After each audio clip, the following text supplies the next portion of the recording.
直播进行中。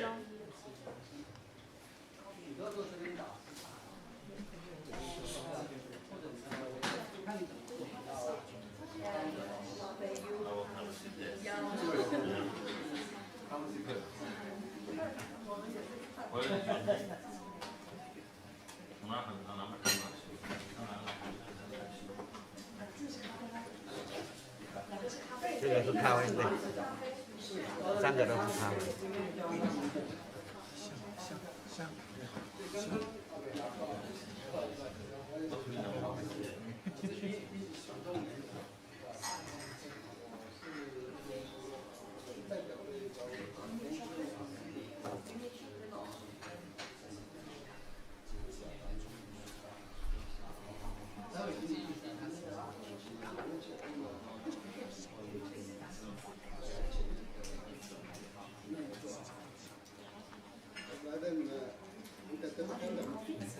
关掉了，我关掉了。可以听到。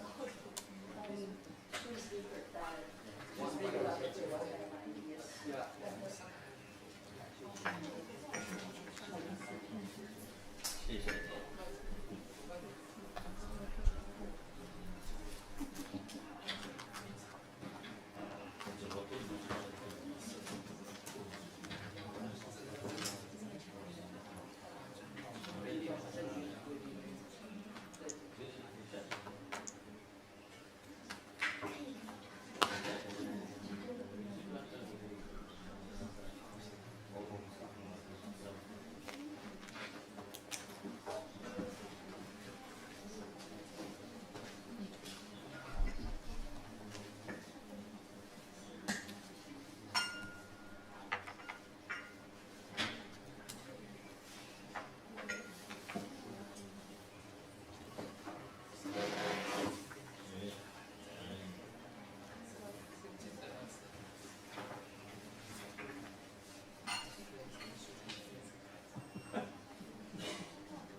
Good afternoon, Professor Abbasi and good afternoon, everyone.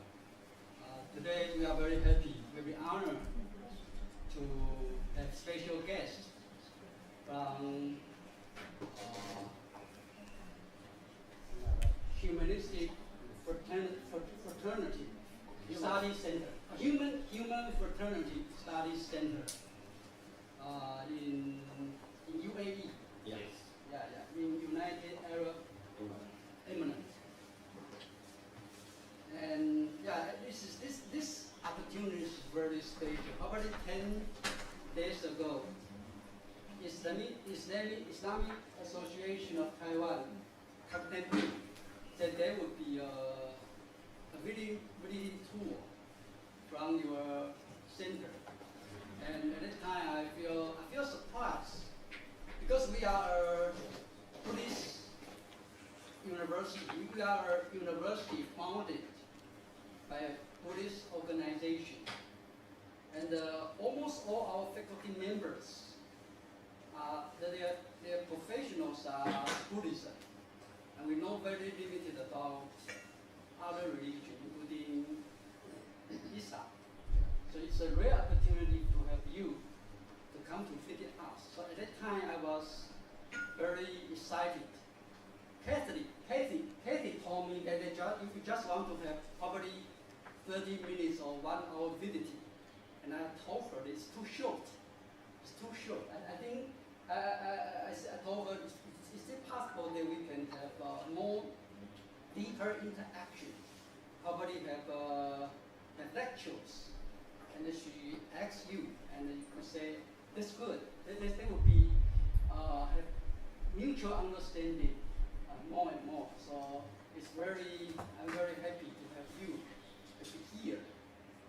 And actually, today's activity is organized by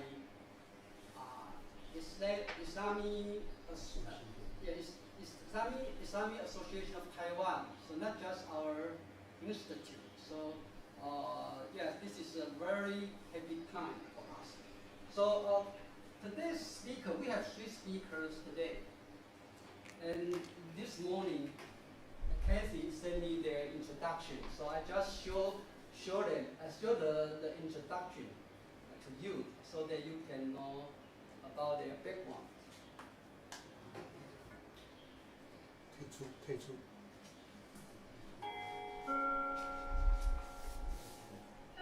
Yeah, this is probably later you can introduce about your study center. Yeah. It is founded last year, right? Yes. Yeah, last year, right? So it's a new center. It's continue the old one because we started the old one in Syria. And Okay, we so old one in continue Syria. this. Okay, I see. Okay, later they will say more about this center and more about probably your association. Yeah, this is Professor Habash. Yeah. Habash. And this is his background. Actually, the CV list is quite long, and this is just a brief version. And now he's the chairman of Human Fraternity Studies Center in UAE, and he's a professor in Abu Dhabi University. Oh, probably not, yes. Yeah. And he was a congressman Yeah. for 12 years in Yeah. Syria. Yes, he has lots of experience. Later he can introduce himself to us. And the other speaker is Ajabi. Ajabi, right? Yeah. Imam Ajabi. Yeah. And now he lives in UK, Manchester, and he's also very senior Imam, senior Islamic religious leader. Yes. And then his topic is for forgiveness in Islam, right? Yeah. And then the third speaker is Omar. He was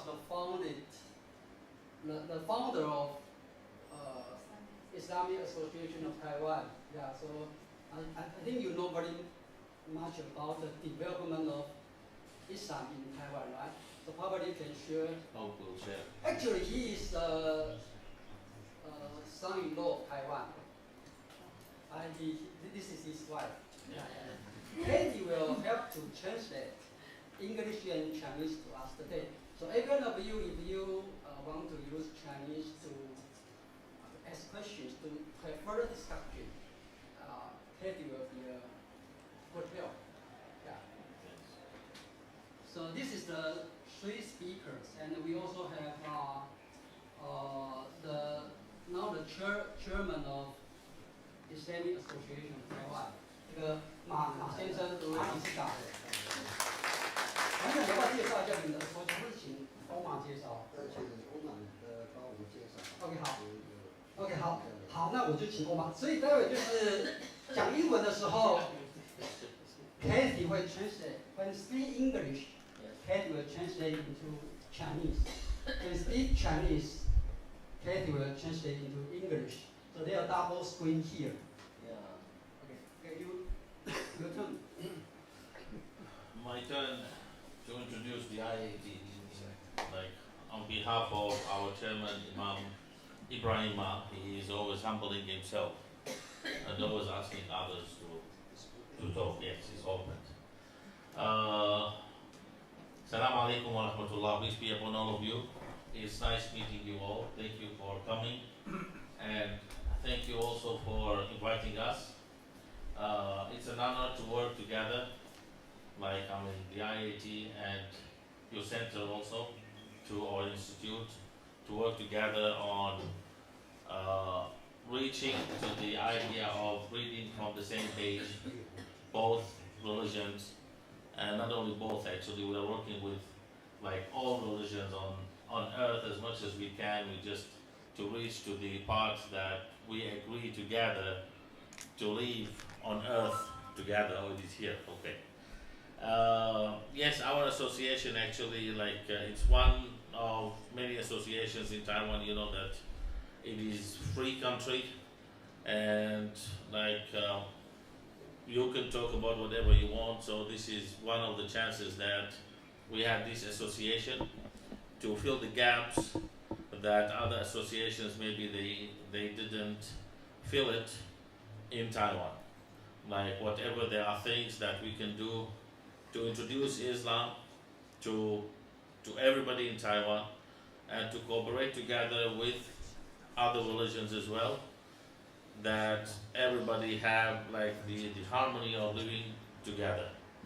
Our association is not really that big, but like we hope that it is doing something good. I mean, it's not the matter of how big it is the matter of what we achieve. So we hope that we are doing the things that really help, that really show what are the missing parts, and let everybody knows more about like the hidden things about Islam, and let us say to correct the misunderstandings and to correct the maybe like the things that they were interpreted in a wrong way, just to let people know the real truth about Islam.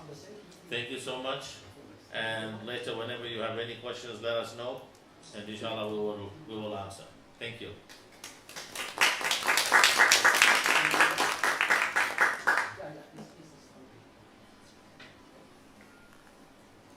So Omar will be one of the speakers.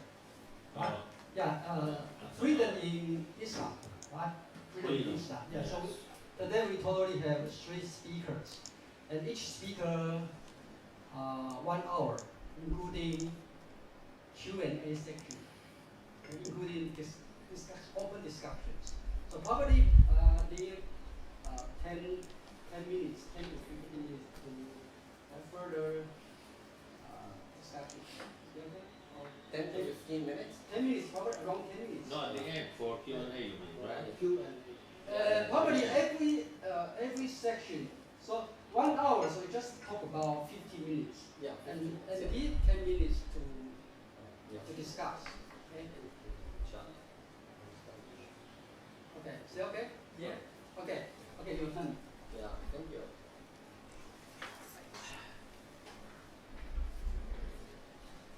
Assalamu alaikum wa rahmatullah. Thank you, Professor Kent Lin.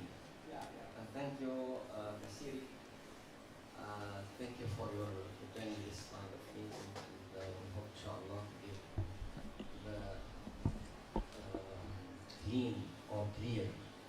clear understanding about our mission and our target and what we feel here in this very beautiful country and the noble people here in Taiwan. The title of my paper is One Target, a Lot of Ways. As you know, that we are here in the religious university.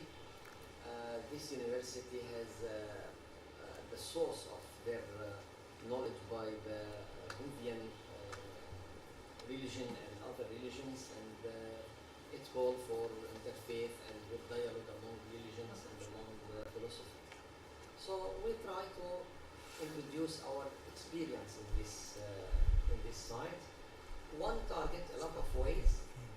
Islamic faith and 3 East religions.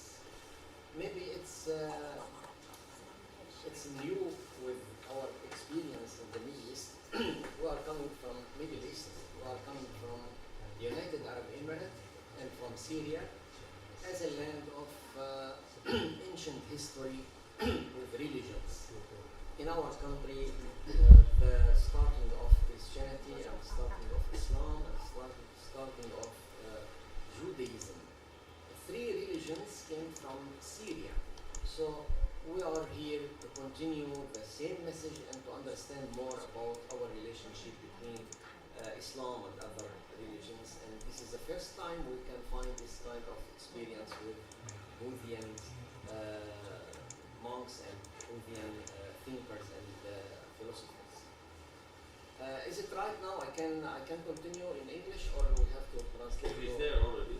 Yeah, that's translation already. This is my speech. Yes. Yeah, you come speak of your company. Understand anything. Thank you. Thank you, Hannah. Thank you. Yeah. Thank you so much. You can use the phone. Yes, yes. You can use both. Yeah. Maybe I have. 它是遥控啊，空气，它有空气，对着电脑，空气。对对，电脑。电脑，对着它的电脑， computer，他的电脑，它的对，他的笔记。这就在这里了。 Oh, not mine. We just push this, push your keyboard. How can I use this? No, it's not connected, right? It's Not laptop, connected. it's It's connected laptop. from here. 这个是接这里的吗？接这里的。 Can you connect to this? Can you connect to this? 你就这样子。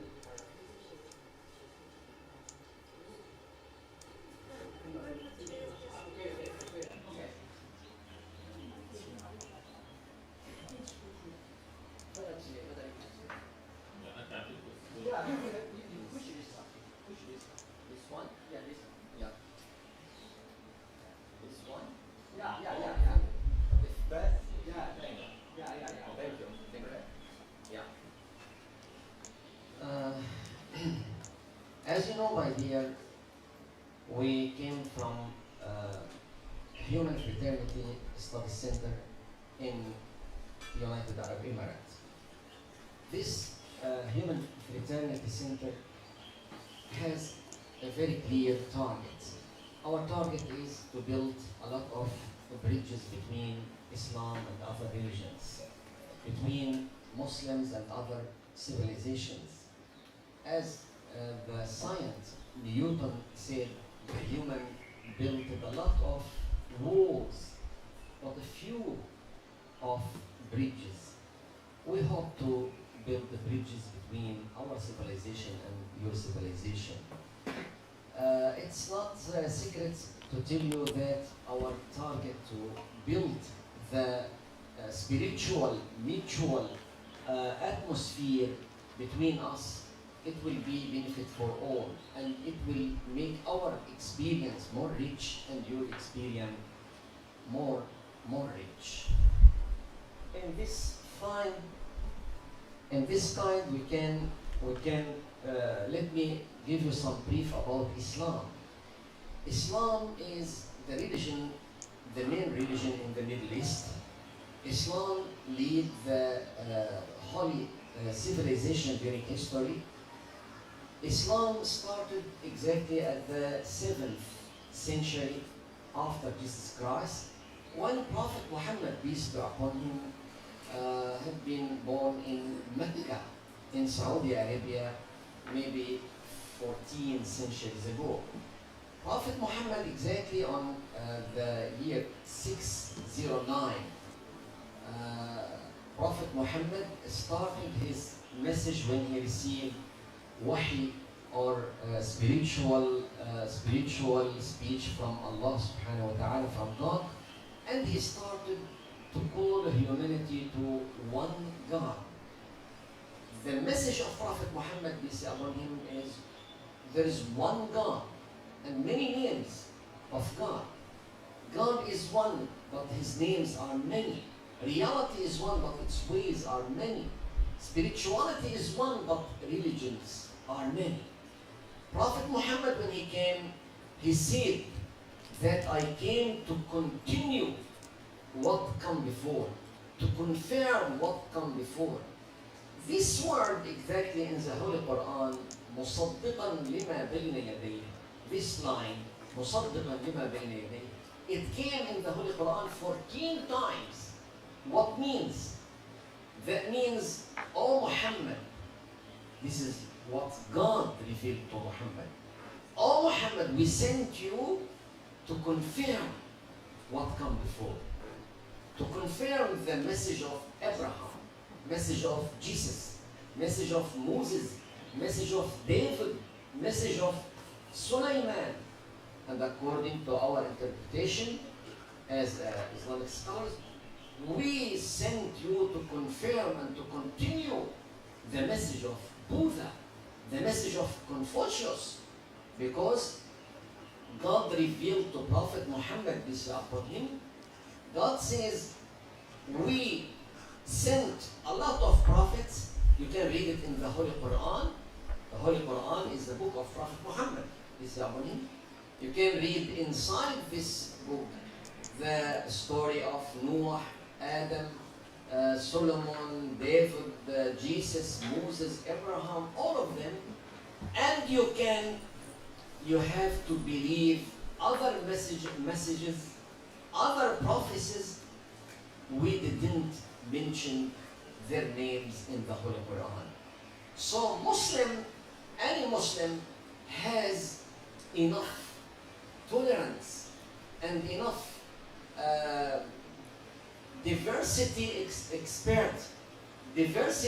expecting those people in Islam. Every Muslim believe that there is a lot of religions, a lot of messengers, a lot of prophets outside of Islam, but we have to believe them and we have to find what they have from wisdom and from light and from prophecy. So it's very important to mention that Islam started 14 centuries ago, and he looked for other religions around. Here we can read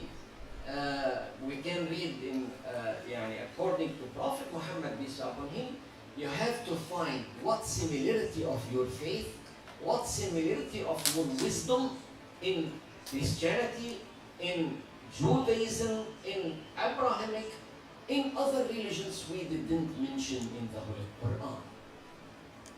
Is it so easy to find every Muslim who accepted other religions and to convert what they have from wisdom and light and straight for good issues.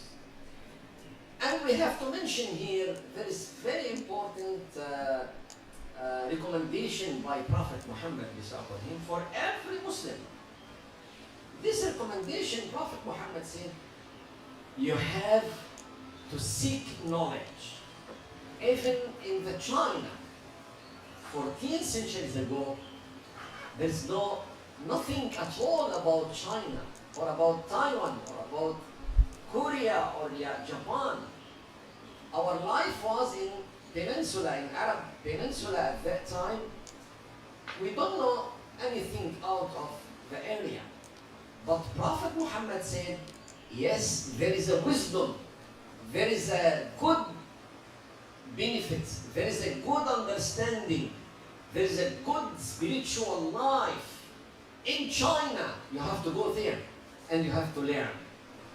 This is, according to my understanding, this is the situation of every wise man who lead people to be as one family under God.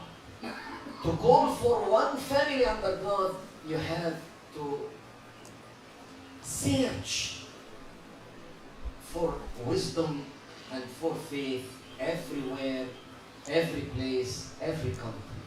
And this is what we received by Prophet Muhammad, peace be upon him. We can read in the Holy Quran when God spoke to Prophet Muhammad, peace be upon him, and with all Muslims. This verse, let me recite it as we recite in the mosques. You know that we can read Holy Quran as a speech, as I'm talking now, and we can read it as a recitation according our pray, during our pray. This verse, very clear. All people, we created you from a male and female, and made you into nations and tribes to know each other, not to fight each other, not to hate each other, but to know each other and to cooperate with each other. Let me recite this verse as we recite during our prayer.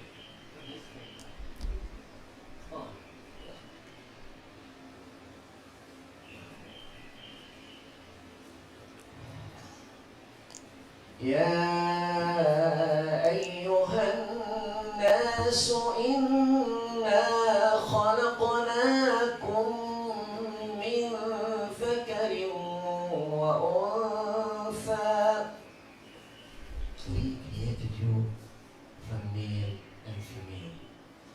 وجعلناكم شعوبا وقبائل لتعارفوا. We made you nations and tribes to know each other, not to fight each other, to understand each other, to accept each other. This is the message of God in your heart as a Muslim. It's not secret to tell you that among Islamic society, like among any society in the world, there is a trend of tolerance and there is other trend of conservative. In Islamic society, we have conservative people and we have liberal people or reformal people. And we have radical understanding. Radical understanding, you can find it in every religion, in every society. And we have in Islam radical understanding, radical movement. But how percent? Most of Muslims believe God and believe the children of God. Believe God and believe the family of God in all humanity. But we have 1% or less those who believe there is only one way to God, others are in the hell. There is only one true religion, others are false. Look, I have to be clear in this point exactly to understand our society as Islamic society. In Islamic society we have three kinds. We have conservative people, we have reformal people, we have radical people. Conservative people, yes, they believe there is only one way to God. They believe there is only one true religion. I can tell you frankly, there is a lot of Muslims who believe that. But that not means they have a desire to harm you, or to attack you, or to fight you. Yes, they believe this is the way to God. There is only one way to God. There is only one true way to God. But they are accept to be good with all humanity. This is a conservative direction. Conservative direction in Islam, without doubt, I can tell you there is in Islamic society there is like 80% conservative people. But there is 20% reformal people who believe that there is more than one way to God. There is more than one true religion. There is more than one true prophet. There is more than one true religion you can arrive to paradise with. Like, what about the radical movement? Yes, we have radical movement. But how many percent? As I told you, less than 1%. And radical movement, you can find radical movement in Islamic society exactly when you find the injustice. When you find pressure, injustice, war, conflict. In this situation, you can find a lot of radical movements. But with the situation of peace, with the situation of dialogue, with the situation of interfaith, there is no radical movement in Islamic world. Islamic world, like all countries around the world. So because of that, it's not secret to tell you that we belong to a reformal direction in Islamic society. We believe that there is a lot of religions.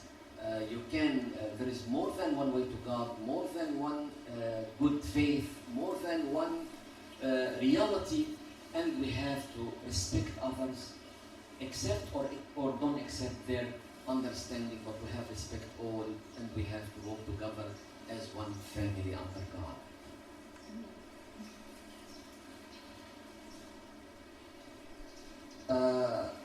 We can read in the Holy Quran, we have revealed to you as we revealed to Nuh and the prophets after him, and the messengers whom we have told you before, and messengers whom we have not narrated to you. This is what God revealed to Prophet Muhammad, peace be upon him. And we can read in the Holy Quran, it's very clear. Quran mentioned all religions in the Middle East. The religions in the Middle East at that time was Jews, Christians, and Sabi'in, and Muslims. In very clear in the Holy Quran, God says, surely they that believe and those of Jew, the Sabians, the Christians, the Majus, and the unbelievers, Allah will judge them on the day of resurrection. Surely, إِنَّ اللَّهَ يَحْكُمُ بَيْنَهُمْ يَوْمَ الْقِيَامَةِ. That means you have to be open with all religions around. You have to be open with interfaith to understand that God can reveal to many prophets and to explain the same target. In the Holy Quran, we can read this verse.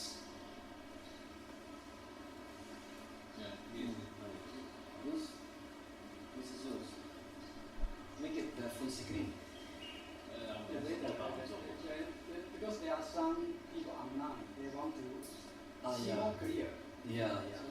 Anyhow, but I'm looking to the next one. Maybe no, لا اللي بعد. Next one. She said there's a Chinese version, Chinese translation. Yeah. For your PPT. It's still possible to replace. 他打的像现在这样的看的可以，但是我不会这样的。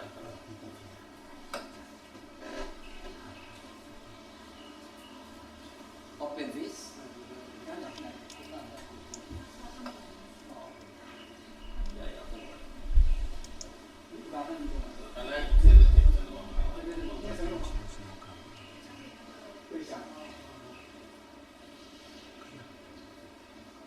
She translated those responsible people into Chinese.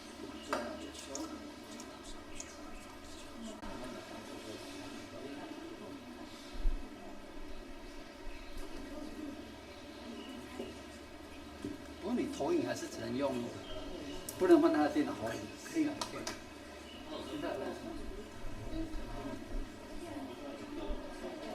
会变复杂，而且如果变得复杂是，没有变更。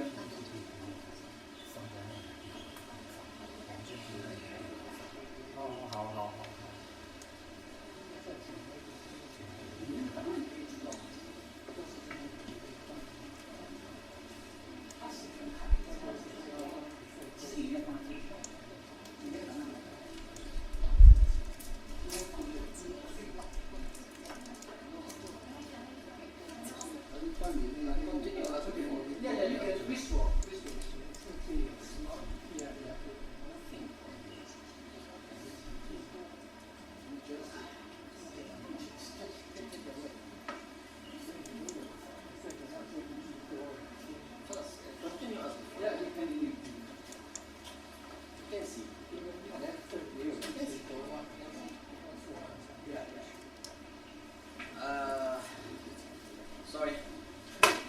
Sorry, I was talking about the three kinds of Islamic society: the conservative direction, the radical direction, and the reformer direction, who believe that there is more than one way to God.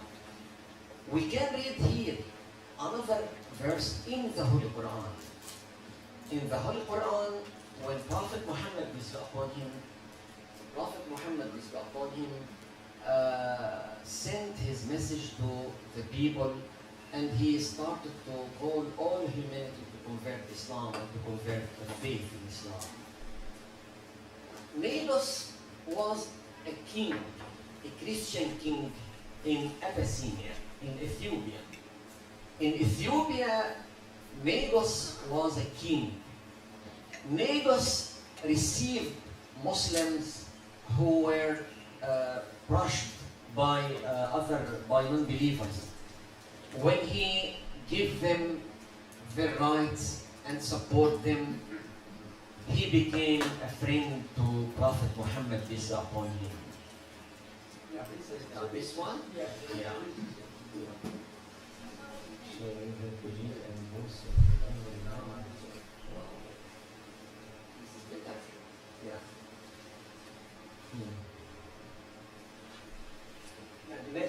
next one. Next one. Yeah. No, before this one, yeah. This one.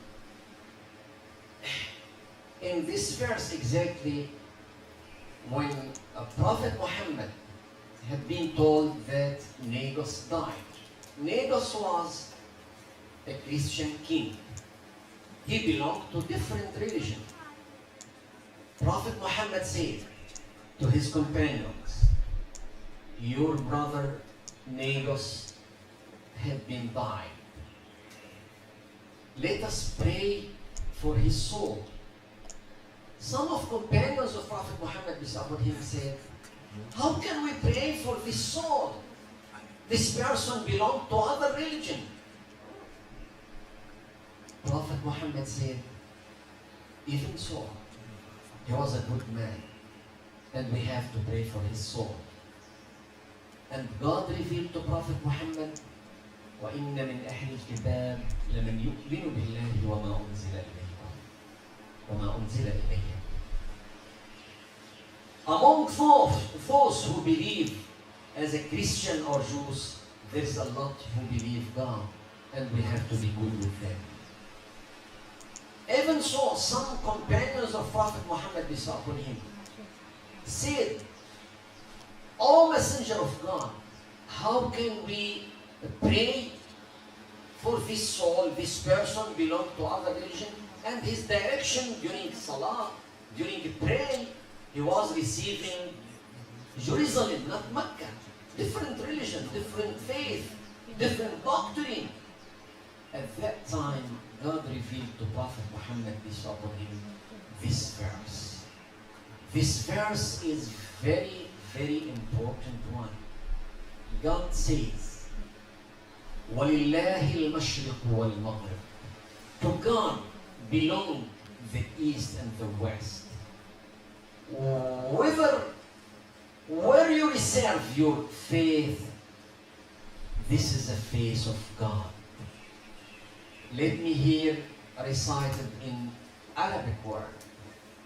As you see here in the Chinese, you can recite it in Arabic word when God says, وَلِلَّهِ الْمَشْرِقُ وَالْمَغْرِبُ. To God belongs the east and the west. فأينما تولوا فثم وجه الله.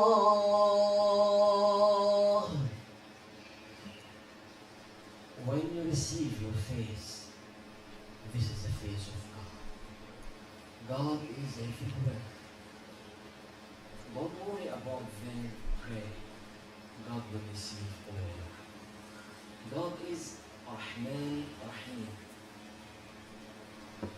fully merciful, and He can accept all humanity. We can go after that when Prophet Muhammad peace upon him start discussion with people of the scripture, Jewish and Christianity. At that time they said we have different God, we have different faith, we have different doctrine. But Allah subhanahu wa ta'ala, God, said to Prophet Muhammad peace upon him, even they have different faith, even they have different doctrine, even they have different belief, but you have to understand that you are serving the same target.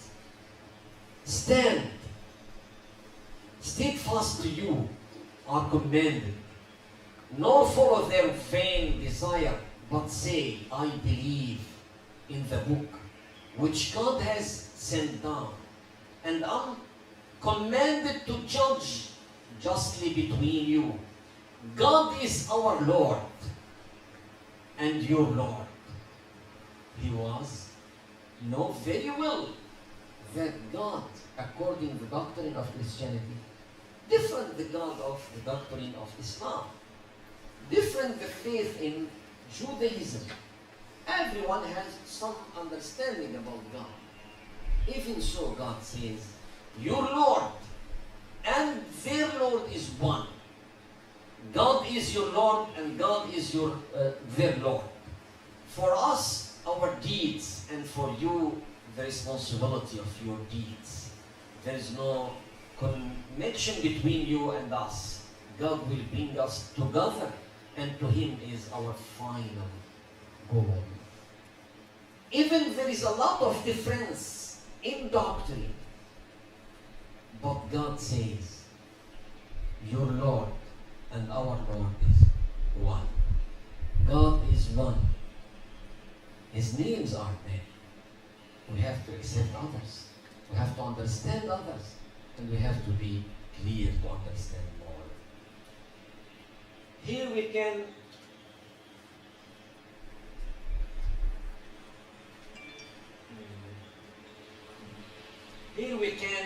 can see this verse from Allah subhanahu wa ta'ala.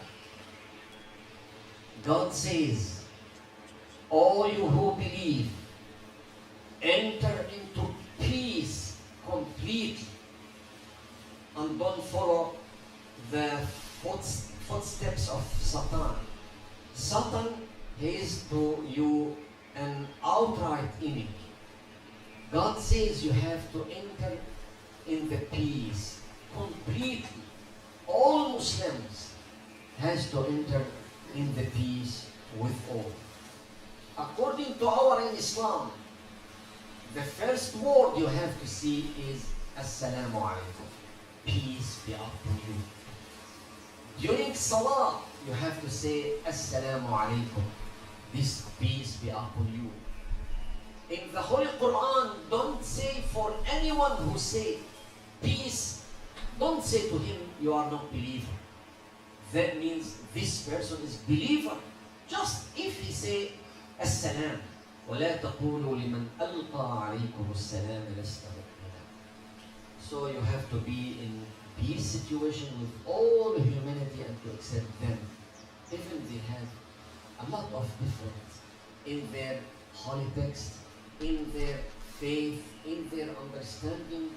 You have to be good with all humanity and to give peace for all people.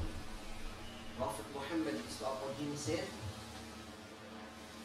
whoever has the following three morals has faith in his heart. Be just with yourself. Be generous. Do not be scrimp. Spread peace in the world. When you spread peace in the world, that means God will give you the peace in your life. Here I can read from the Holy Quran. And do not say to one who gives you a peace, you are not a believer. Do not say to one who gives you a peace, you are not a believer. This is the Islamic morality inside. How can you be, how can you treat, with other people and with other religions and doctrines in the world? According to our faith in Islam, we believe God made this humanity, different religions, different faith, different trend, different sects. And had your Lord willed, those on earth would have believed, all of them entirely. Then, O Muhammad, would you compel the people in order that they become believers? God says, O Muhammad, I created the humanity with different religions, different understanding. You cannot make them by the force. You cannot force them to be Muslims. You have to open dialogue and you have to open good relationship with others. We are in Islamic Studies Center and in Human Fraternity Center. We are looking for the good connection with other religions. So we avoid to use the word of clash of religions, or flight of religions, or attack religions. Even we refuse to use the unity of religion or the federal religions. No, we believe that there is a lot of religions. Everyone has his responsibility. Everyone has a special praise, special understanding, special salah, special siyam. This is with every religion in the world. But in the same time, we can pray to God. Even we have different way. Even we have different ritual. But we can arrive to same target and to pray for Allah subhanahu wa ta'ala. According to our faith in Islam, Al-Imam Ibn Arabi said, وَلَن تَبْلُغَ مِنَ الدِّينِ شَيْئًا. There is no true religion without true respect for all humanity. To respect all humanity and to understand that God is the Lord of all. God is the Lord of all, and we have to follow according to Allah subhanahu wa ta'ala give us. Here, the verse of the Holy Quran. This is other verse in the Holy Quran when Allah subhanahu wa ta'ala said, verily, those who believe and those who are Jews and Christian and Sabians. This is the religions in the Middle East at that time. It's so easy to continue. And God says, whoever believes in Allah and the last day and do righteous good deeds shall have their reward with their Lord. On them shall be no fear, nor shall they live. This is what Allah subhanahu wa ta'ala gave us to understand the reality. And this kind, my dear, let me here go through my understanding, our understanding in Islam to be good with other religions. We have to struggle against monopoly of salvation. It's not secret to tell you that all religions has their doctrine, has their way to God, has their understanding of God. But in the same time, when they are talking about the true religion or the paradise in the day of the day after, they will use their selfishness and they will speak there is only one true religion or only one true faith. But I believe that God created all humanity. God created all religions. God lead what He will to the straight path. And we hope to find the straight path, but in the same time, to stop the war in the world, to stop the conflict in our life, we have to struggle against monopoly of salvation, to struggle against monopoly of God, to struggle against monopoly of paradise, to struggle against monopoly of faith, against monopoly of prophets, against monopoly of hereafter, against monopoly of reality, against monopoly of resurrection, against monopoly of civilization. We have to participate in our faith, in our civilization, in our life, because we have to deal as one family under God. يا بني آدم إنا خلقناكم من ذكر وأنثى. This is what God called for all the children of Adam, Adam and Eve. The children of Adam and Eve, one family. According to our faith in Islam, we believe all humanity are one family. Belongs to Adam and Eve, and their faith has to belong to God. Even you call God by other names or by other forms, but everyone believes that there is super power in this world can lead us to good life and to good paradise after death.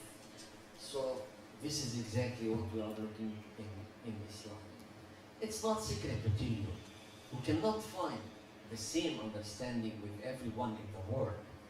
It's not secret to tell you that there is conservative directions and there's sometimes radical understanding, but we have to continue as a speech of tolerance, to accept others and to give them a chance to be as one family under God. We call to Islam a religion among religions, not above all. A nation among nations, not above all. A prophet among prophets, not above all. Prophet Muhammad, peace be upon him, he said, "Don't make me above all prophets." Prophet Muhammad said, "I am one of prophets. Don't make me above all. Make me as one of them." God says, "You are the best nation around the world." But that means if you follow the wisdom, the righteousness, the goodness with all humanity, you will be the best nation. It's not the level of this nation above all. Nation among nations, not nation above all. This is what we can read in the Holy Quran and what we can understand according to our faith in Islam. In this reality, we can say God is one, but His names are many. Reality is one, but its ways are many. Spirituality is one, but religions are many. Love is one, but hearts are many. Humanity is one, but humans are many. We have to accept diversity in this world. This is the will of God. God created this world with this kind of diversity, and we have to accept that. Here, I'm going to give some recommendation about our meeting here. I grade Tsuchi University for this initiative. Thank you for this university, and I know that there is another branch of this university in Turkey. Yeah. High school for Syrian refugees. For Syrian refugees. Yeah. Thank you so much for your supporting Syrian refugees. And this is the first time I heard about your activities in north of Syria with this branch in Turkey to support Syrian refugees. Thank you so much for that. I asked for the resistance of this research efforts.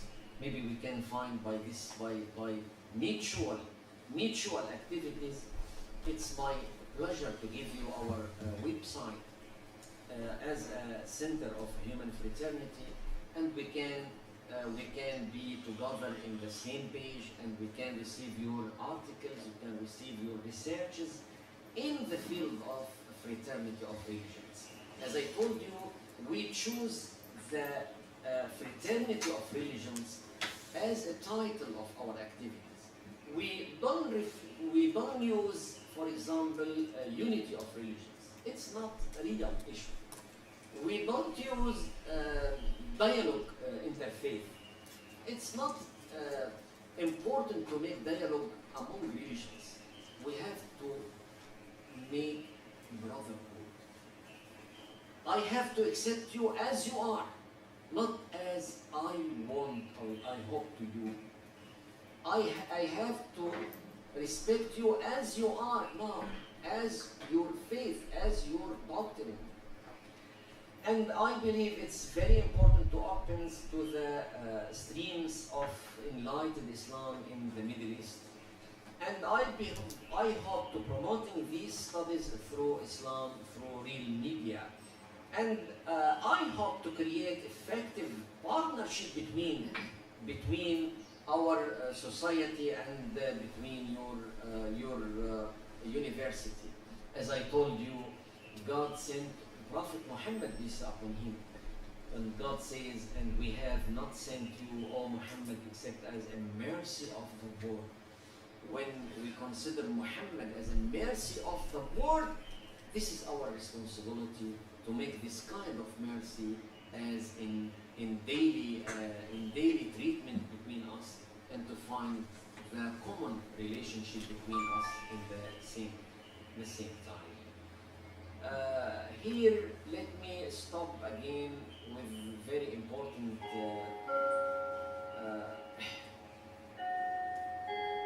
Maybe the time is finished now. This is the time.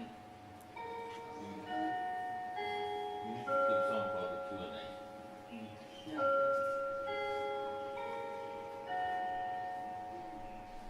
Yeah. In this slide, I greet TCU University for this courageous initiative, and I commend its responsible attitude that there is no military solution that can terminate terrorism without scientific, academic, and responsible research. I believe now I'm arriving to the last of my speech.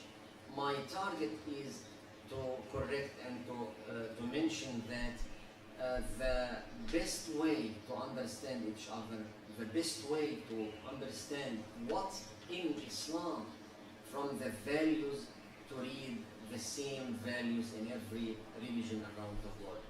I believe maybe we have no enough history between us, between our relationship between Muslims and other religions. But with that, to arrive to this target, we have to correct our relationship and we have to correct our understanding about others. There is no, during history, there is no enough connection between Islam and Buddhism, between Islam and the religions in Far East. But this is a good time to correct our way and to find a lot of initiatives. How can we deal with our difference in faith and our difference in religion and our difference in prophecies? We get this week here in Taiwan, and we visited a lot of temples, and we visited a lot of universities in Taiwan. Yes, I can tell you, unfortunately, there is no enough history between Islam and Buddhism or Taoism or Confucianism. There is some gap in between us. There is the Far East religions and Middle East religions.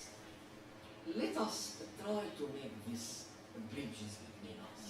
We can find a lot in common. We know everything about Taiwan as industrial country. We know a lot about Taiwan as technical country. But we need to know more about spiritual Taiwan, about the spiritual life in Taiwan, because we need to know each other and to understand each other. At this point, I can stop here and to ask you if there is some question or discuss about what we mentioned. I'm so sorry because of the conflict between this screen and this screen, and may Allah subhanahu wa ta'ala will help us to arrive to that target. Thank you so much. Yeah. Any questions?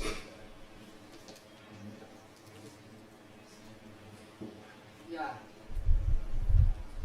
It's a very wonderful speech. This is the first time that I participated a speech about Islam. It's a very liberal point of view. Yeah, but I'm not sure if this kind of, I think it's a kind of religious pluralism. We promote a pluralistic Islamic belief. It's not just one religion or one prophet, but more. But it's not single, but plural, right? What means Shingo and Guru? Single means just one, Yeah. only one. Yeah, The plural is yeah, more and more. Yeah. But you said that this is not the mainstream point of view. Yeah. More Muslims are conservative. Yeah. 80% of Muslims are not that open as you. Yeah. Right? So how come that the majority of Muslims are conservative? I think this kind of, when you introduce about Islam is very attractive. Yes, very attractive. It's very, it's very wonderful. How come? It's so wonderful teachings, but it's misleading or misunderstanding by many people. Let me be frank about the percentage which I mentioned during my speech. I told you that Islamic society, you can find in Islamic society 3 kinds of understanding. It's not in Islamic society only. Even in Christian society, even Buddhist society only. We have conservative people. It's frankly, in Islamic world, there is like 80%. Conservative people. What means conservative people? Conservative people, they believe that we have a right, we have the correct religion, we have the straight path, and we have a reality, comprehensive reality.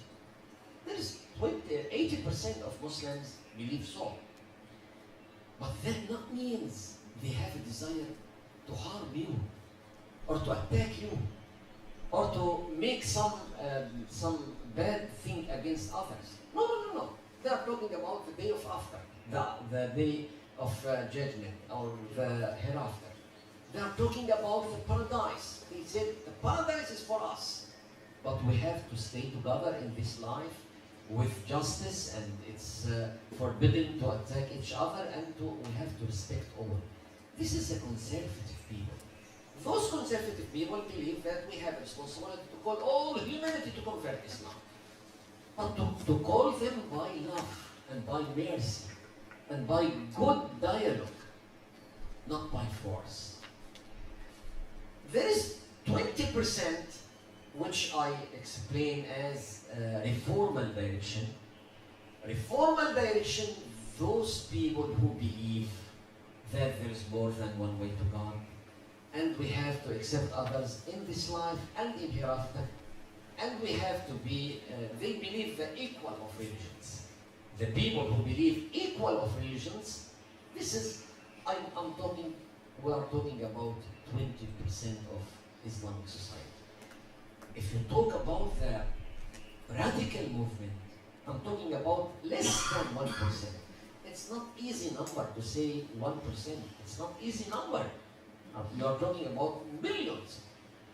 But every religion you have to find the same situation. Even Buddhist people, unfortunately, let me be frank, as a Muslim in Syria or in Saudi Arabia or Egypt, I'm hearing that there is Buddhist attack against Muslims in Burma. Our brother Ibrahim, who came from Burma. Why he came from Burma? After a lot of pressure and massacres and problems in Burma. By whom? According to media, they have killed by Buddhist people. Who's Buddhist people? Is those people from conservative direction? No. Is those people from the reformal direction? No. This is radical movement. We have to know that we in Islamic world witnessed a lot of massacres by radical movement. Radical movement in Islam, not against Buddhism, not against Christian, but against Muslims himself. The same situation with others. Now, unfortunately, there is a lot of conflict in India between Muslims and Hindus. Between whom? Between radical movements, here and there. Not between conservative people, not between reformed people, not between liberal people. The conflict between radical movement. So we have a responsibility to stop any kind of radical movement, to stop this kind of radical understanding, and to call for mercy and love. We have to accept liberal people and reformal people, and we have to accept conservative people.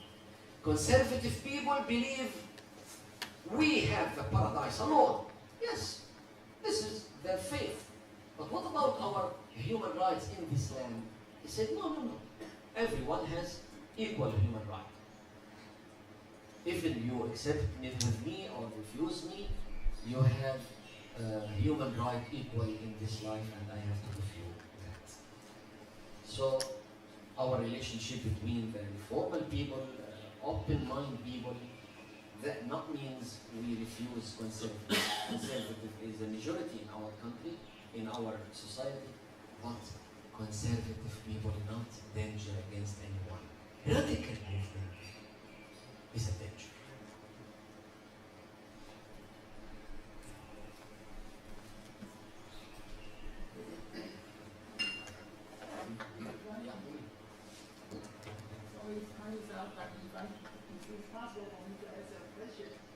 You say that one target in a lot of ways. But for Islam, we believe in God. But for us, Buddhism, we don't believe in God. We believe in karma. So for karma, we have to be responsible for our behavior, our actions. But believing in God that we are created by God. So to what degree does God create human beings in different ways? You say that Buddhism is created by God. But to what degree that God created the world? For example, wars, fighting, exist in the world, right? Is it created by God? So for Buddhism, we believe that human beings has to be responsible for our behavior. And so we have wars against each other, we hate each other. And then that one, what goes around will turn around, will turn back around. But if that's created by God, it's hard for me to understand what's the purpose of God to create a world like this. Or to what degree is created by God, and to what degree is the freedom of human beings. Thank you very much for your frank question. And we need this frank question to understand exactly how can we continue our dialogue. As I told you, maybe it's not our interest to dialogue interfaith, to say this faith is wrong, this faith is right. It's not our target. Not our target to be as a preacher of some religion, but to call for brotherhood among religions. Our target to create brotherhood. Our target to create fraternity between religions. With this situation, it's not necessary to know the details of your faith. Details of your faith, this is your own issue. I have no right to enter inside your heart, to ask you what do you believe, what don't believe. In the Holy Quran, Allah said, وَلَوْ شَاءَ رَبُّكَ لَآمَنَ مَنْ فِي الْأَرْضِ كُلُّهُمْ جَمِيعًا. If God will make all humanity to convert God and to follow Islam. Because of that, as I told you, it's not our interest to correct other faith or to say this faith is good, this faith is bad. Even you mentioned that you mentioned that we believe God and you don't believe. You believe Buddha. Buddha as an example of values and an example of morality, an example of good life in this life. But at the same time, I heard you see that karma had been created by God. Or karma had been according to our faith in Islam, God created everything. But God, we cannot see Him, we cannot touch Him, but we can feel His effect in our life and in our understanding. I'm not here to make some contrary between this faith and this faith. As I told you, maybe we can participate together in some research to arrive to mutual point and to arrive to different points. It's easy to prepare any kind of research to arrive to mutual point and to arrive to different points.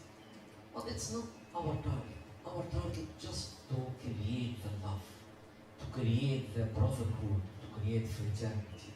We have to stop those kind of selfishness to say, I am in paradise, you are in the hell. I am in a good way, you are in bad way. No. Sometimes your way will be more suitable for your society. My way more suitable for our society. But we have to make open dialogue, open meeting, and to correct our target. Our target, not to build a new religion, not to create a new religion. No. Everyone has his religion, but to call for fraternity and love. I'm ready to love you, to like you, even you have different doctrine. It's not my job, according to our message in Islam. According to our message in Islam, we have to respect others, regardless their religion, their race, their rich, their poor, anyone. We have some story in Islamic heritage. Abraham, the largest prophet in Islam. Abraham, the father of prophets.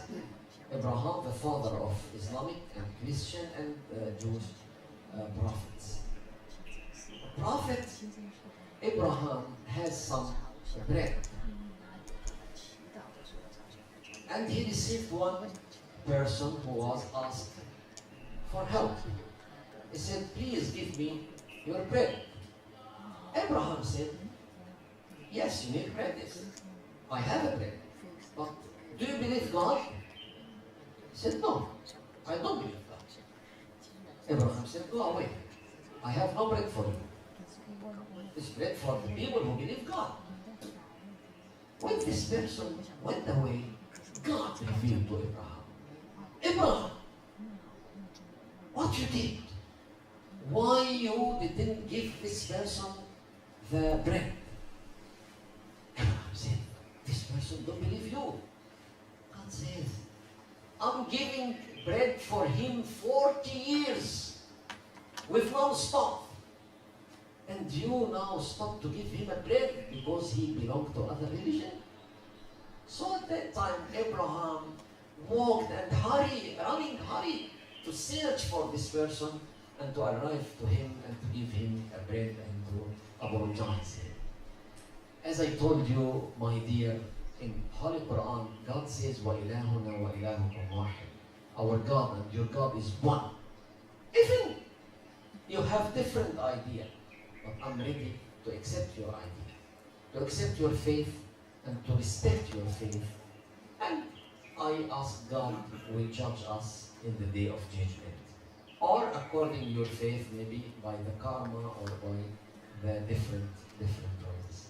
So anyhow, we believe we are one family under God. So time is up. Step 3. Question? I have a question. Next question.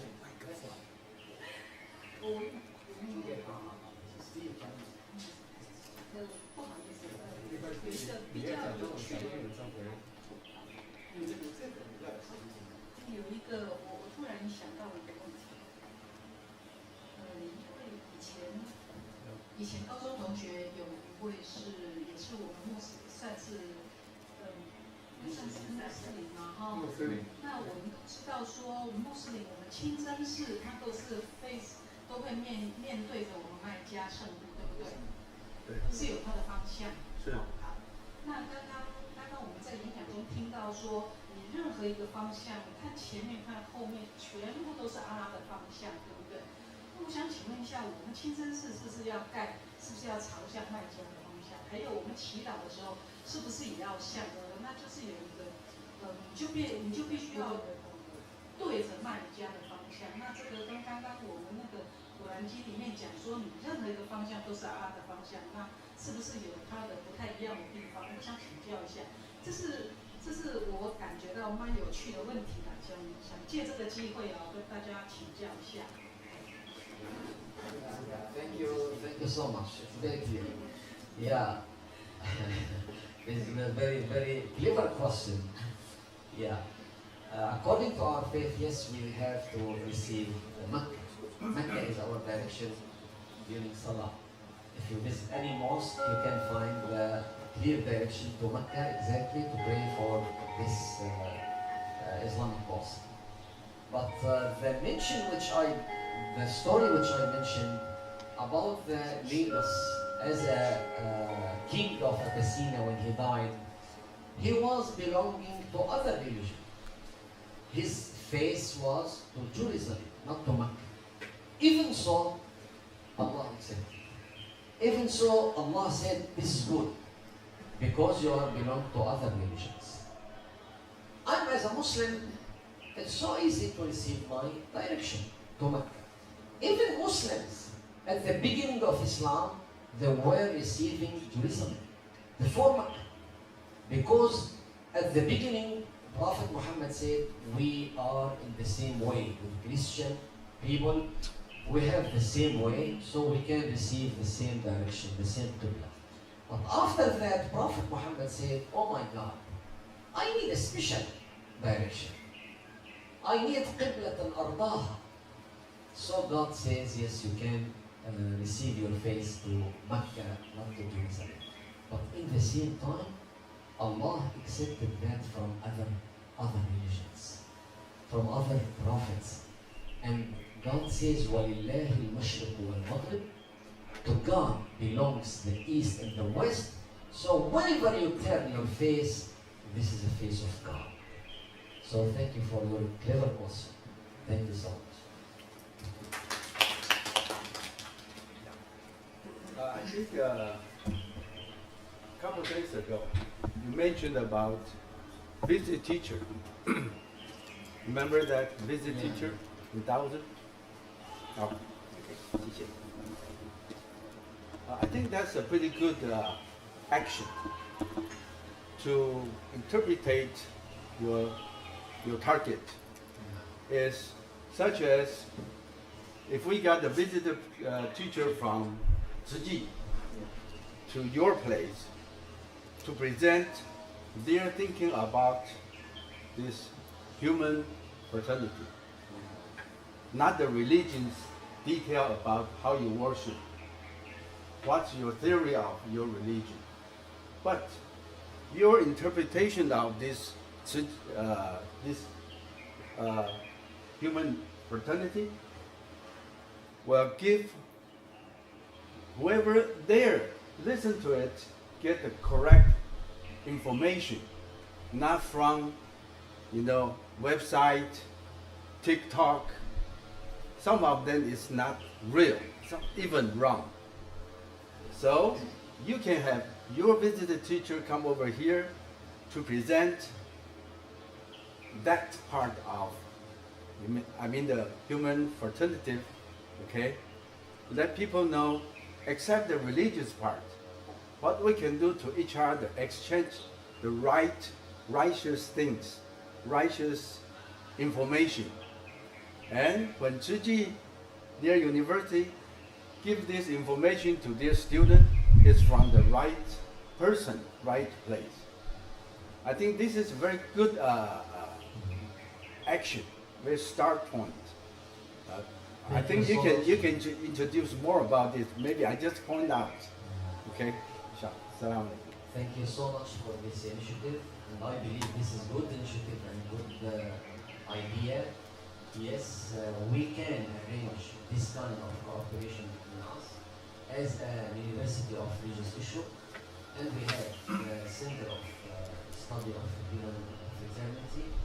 So we have a chance to make mutual professors and to receive one of your organization of your university to give us a brief about the religions in the Far East and the religion of China, and to understand what we need of your value and your wisdom.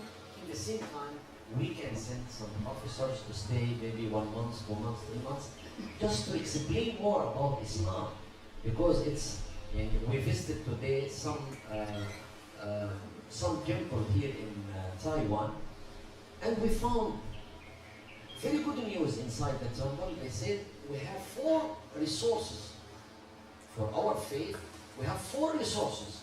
And that, Equando temple, they told us there's 4 resources of our religion: Buddhism, Taoism, Confucianism, Christianity. But when he tried to find the word to Islam, he said, and Allah. He don't remember the name of Islam. He said, the 5th is Allah, Allah. Good. He likes us, he loves us, but we need to be more clear and to give more information to understand each other and to understand that this kind of belief is very important for us and for all humanity. And I'm so sorry, maybe I'll get a long time, and this is a time of Sheikh Ibrahim, who is coming from London, from Manchester, and he has more experience, inshallah, to explain about his knowledge about Islam. Yeah, very, very excellent, very inspirational speech. I really learned about the talk. And I'm looking forward to having more communication, more conversation with you. Yeah, but time is limited. But later, if we have time, we can have more discussions. So let's have 5 minutes break. And thanks again, Professor's wonderful speech. Yeah. 5 minutes? Yeah, 5 minutes. Restaurant is there, left side. Turn left.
تبقى نجومنا قمر ساكن دائما نورها من قد تمنى رحمة هي بيتنا الحب يسكت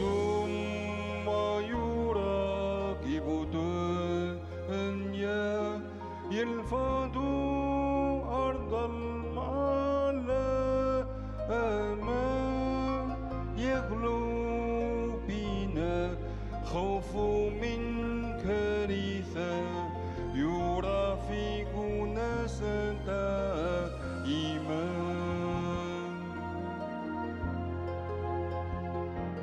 Onlar sessizce acıya dünyaya. Onlar dayanamıyor dünyanın yok oluşuna. İçi sızlıyor insanların ıstırabına.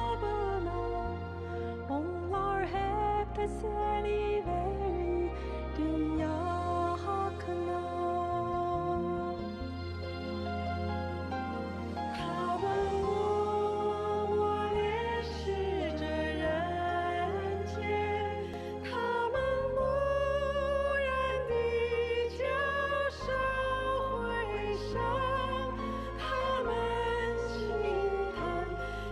想多苦难，他们永远陪伴抚慰人间。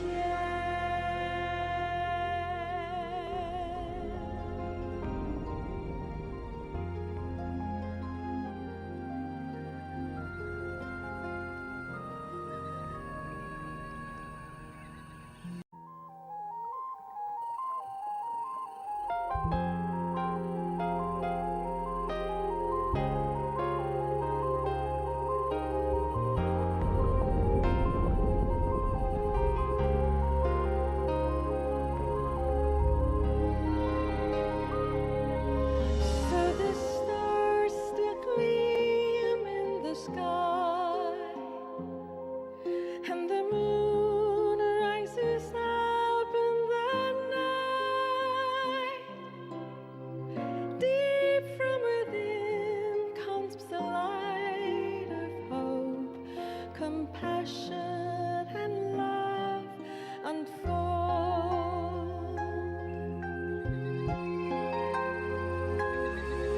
As their hearts go out, full of mercy to the world, only bleed to see the earth in despair. With grace they would lift all the suffering and pain. They'll be there till the end of time.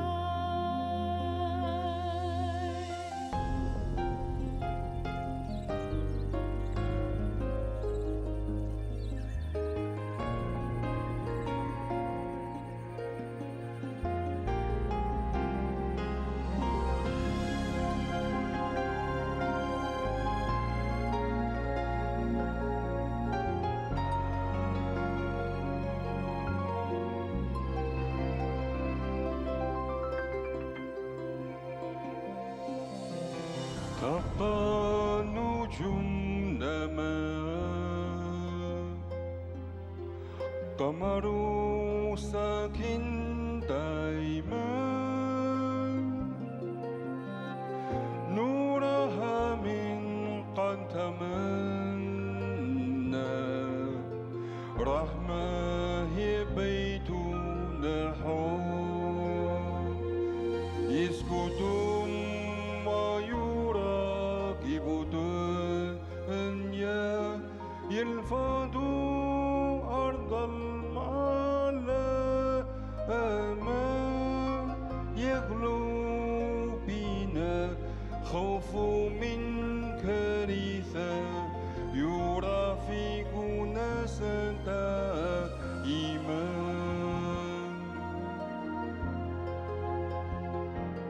Onlar sessizce dünyaya.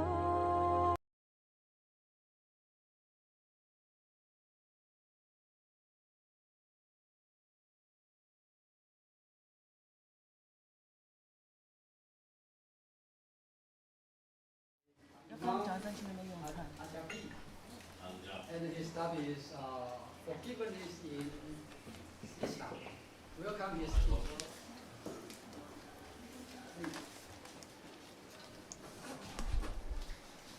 السلام عليكم ورحمة الله وبركاته. عليكم السلام ورحمة الله. السلام عليكم ورحمة الله وبركاته. In my introduction, I will first talk about myself. My name is Muhyiddin Al-Jabi. I'm Imam from Manchester. I'm Syrian British Imam. I live in Manchester. I have been there 8 years ago. So, yes. And I work with Ustad Dr. Muhammad as advisor in Human Fraternity. So it's a good opportunity to meet you. But before I start with my presentation, I need to add some idea for Ustad Muhammad who talked about the human being and the creation. And I need to add hadith of Rasulullah sallallahu alaihi wasallam. Our prophet, he said about this thing, he said all the creation, he doesn't say human or animal, all the creation, those are belong to Allah, like as a family for the God. Oh, when I say Allah, I mean our God. So most of the time I would say Allah. So when I said Allah, this is mean our God. And another thing in my introduction before I start, I need to mention something about Arabic language. As you know, and Ustad Muhammad, he said that the Arabic language is very connected with our religion, because the Quran revealed to our Prophet Muhammad with this language, with this holy language. Actually, the Arabic language, not because I talk Arabic, but as I know a little bit languages, it's have a lot of meaning. Even you say 3 words, you get the meaning exactly. And as my experience in England, we don't have this thing in English. Most of the time, and all the teacher, sorry, I said I will avoid what the Sheikh Muhammad, he talked quickly. Then she can't do interpreter. So now I will speak slowly, don't forget.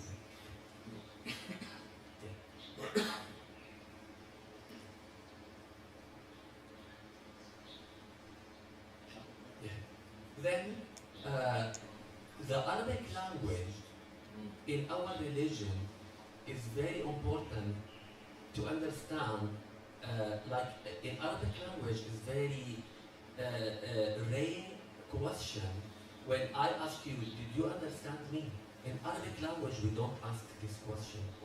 Most of the time, like 99%, we don't ask this question. And if you ask this question, this means you don't talk Arabic. You are not native Arabic. So it's very rare to say, did you understand me? But in English, actually, more than 99%, always we ask, did you understand me? Because actually it's a little bit, the language is poor. And in Arabic we don't have this thing. So the Arabic very close to Quran, because they have connected between Arabic and Quran. Because the Quran revealed by Jibreel, the al-Wahy we call to Rasulullah sallallahu alaihi wasallam, our prophet, from Allah, from the God. The revelation, this revelation to Rasulullah sallallahu alaihi wasallam. Yes, and I would add one idea. What Ustad Muhammad Habashi said. As I know, the God, Allah, He created us not as judgment, to say this is good, this is bad, this is go to hell, this is go to paradise.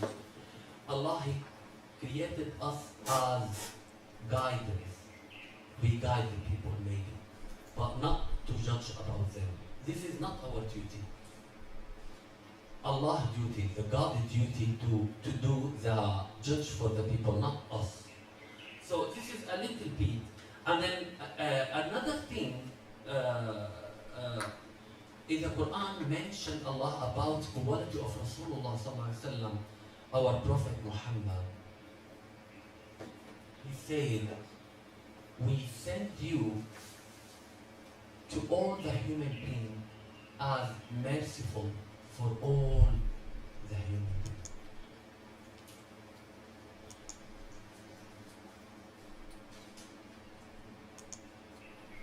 Now I will try to find the easy word to can get this benefit for the how we can think about Islam.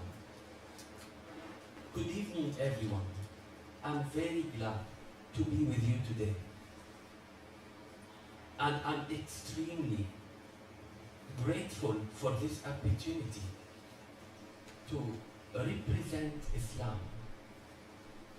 Our Prophet Muhammad, peace be upon him, and recite verses from the Holy Quran. I would like to highlight a very important quality in our religion, which is forgiveness.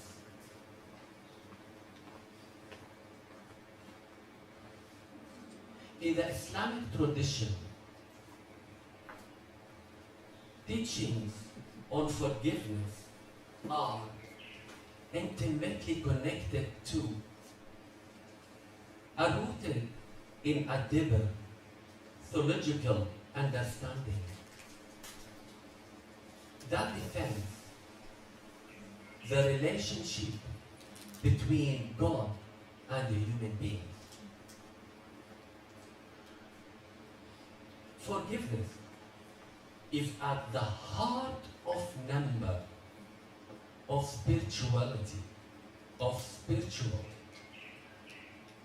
and ethical traditions, but it can be one of the most difficult techniques to live up to. So as we know, all of us, the forgiveness is very difficult when somebody harm you or hurt you. So it's very difficult. How we can do that if we don't have belief with God? And this God, He reward us, and you have to be kind with a human being for this reason.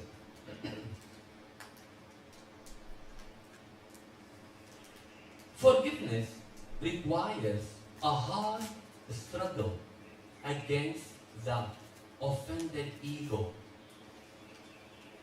The bigger the ego, the more difficult it is to forgive. Sages and our wisdom texts have repeatedly emphasized that there is nothing like forgiveness, which can set a person free. And all of us, we know, when you have a clean heart against the people, you feel more free, more happiness. And I need to add something like intercute for us.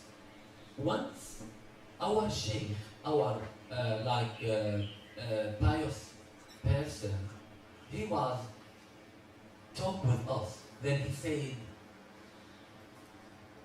our Prophet Muhammad, peace be upon him, he said,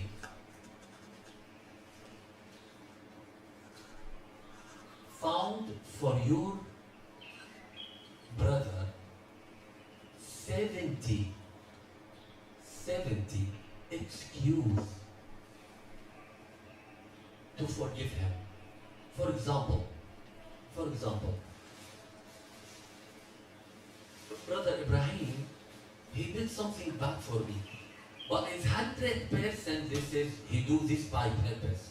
100% he did this by purpose, and I know that. But Rasulullah mentioned to us, we have to put 70 reasons. Maybe he have problem in his house. Maybe he doesn't see this problem. Maybe. We can't find 70. So look how reason the Rasulullah he mentioned. Why this, all this? Then I asked the Sheikh at that time. I asked him, if we do that, look like we are stubborn. What this reason? If I know he did this by purpose. He said, look, even he did this by purpose, and you know that, you have to say that to make your heart clean. Always. You have to think for others.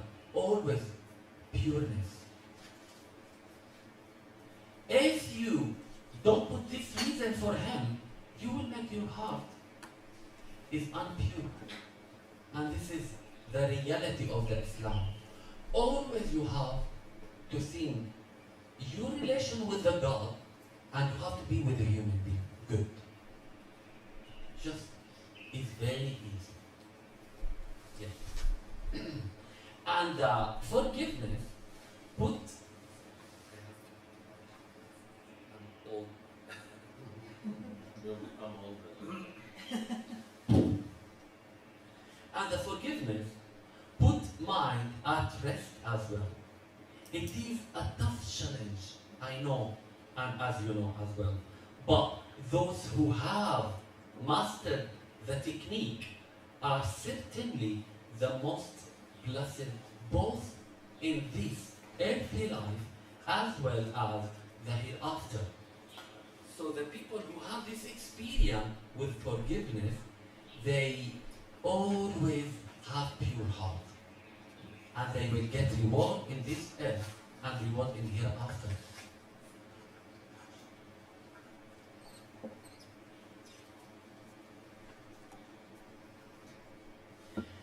Now, the foremost attribute of God which open up every chapter of the Quran are the merciful, which is Ar-Rahman, and the most compassion, Ar-Rahim.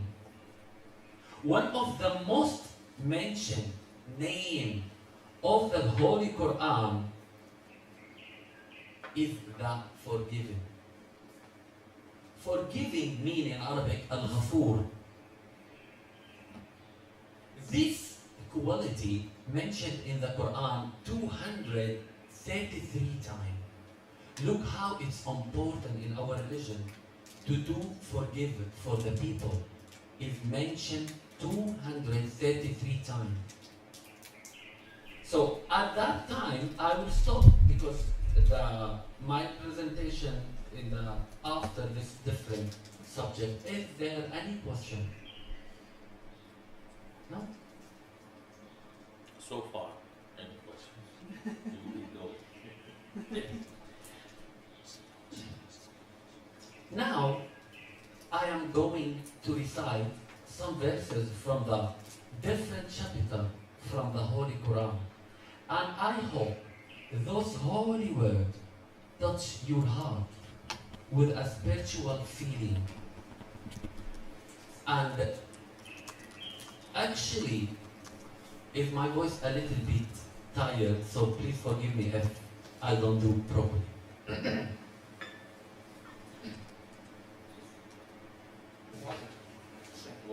Water.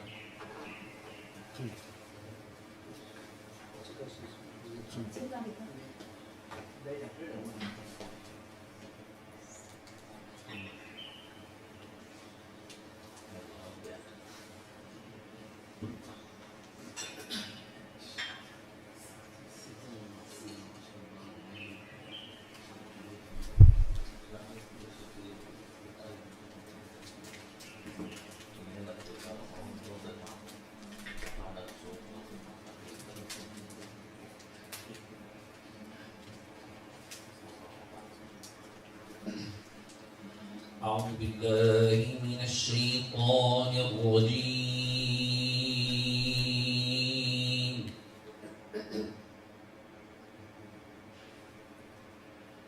بسم الله الرحمن الرحيم.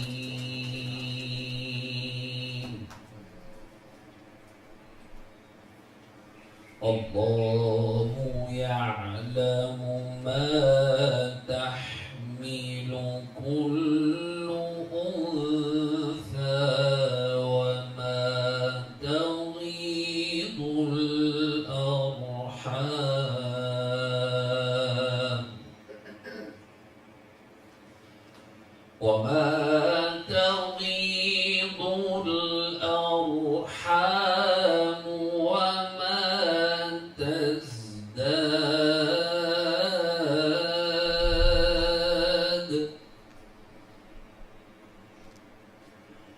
وكل شيء عنده بمقدار.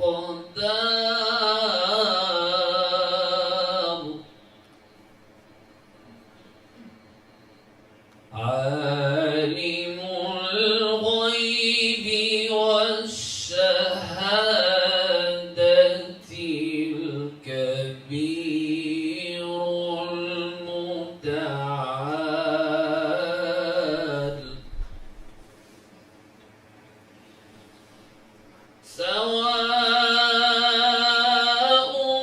منكم من أسر القول ومن جهر به ومن هو مستخف بالليل وسارب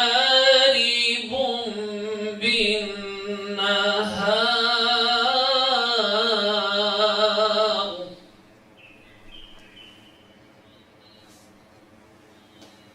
له معقبات من بين يديه ومن خلفه يحفظونه من أمر الله إن الله لا يغير ما بقوم حتى يغيروا ما بأنفسهم وإذا أراد الله بقوم سوءا فلا مرد له دعوة الحق والذين يدعون من دونه لا يستجيبون لهم بشيء إلا كباسط كفيه إلى الماء ليبلغ فاه وما هو ببالغه وما دعاء الكافرين إلا في ضلال نبئ عبادي أني أنا الغفور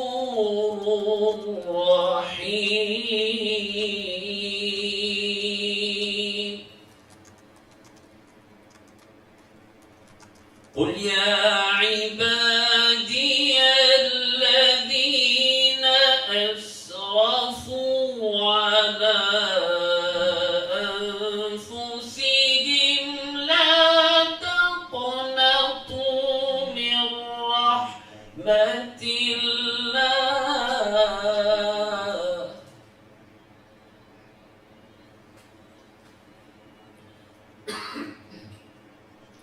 إن الله يغفر الذنوب جميعا إنه هو الغفور الرحيم الذي خلق الموت والحياة ليبلوكم أيكم أحسن عملا وهو العزيز الغفور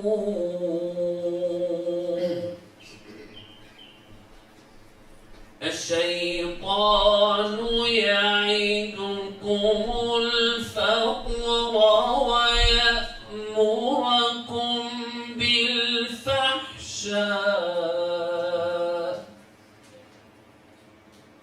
والله يعدكم مغفرة منه وفضلا والله واسع عليم لله ما في السماوات وما في الأرض وإن تبدوا ما في أنفسكم أو تخفوه يحاسبكم به الله فيغفر لمن يشاء ويعذب من يشاء والله على كل شيء قدير وإن تعفوا وتصفحوا وتغفروا فإن الله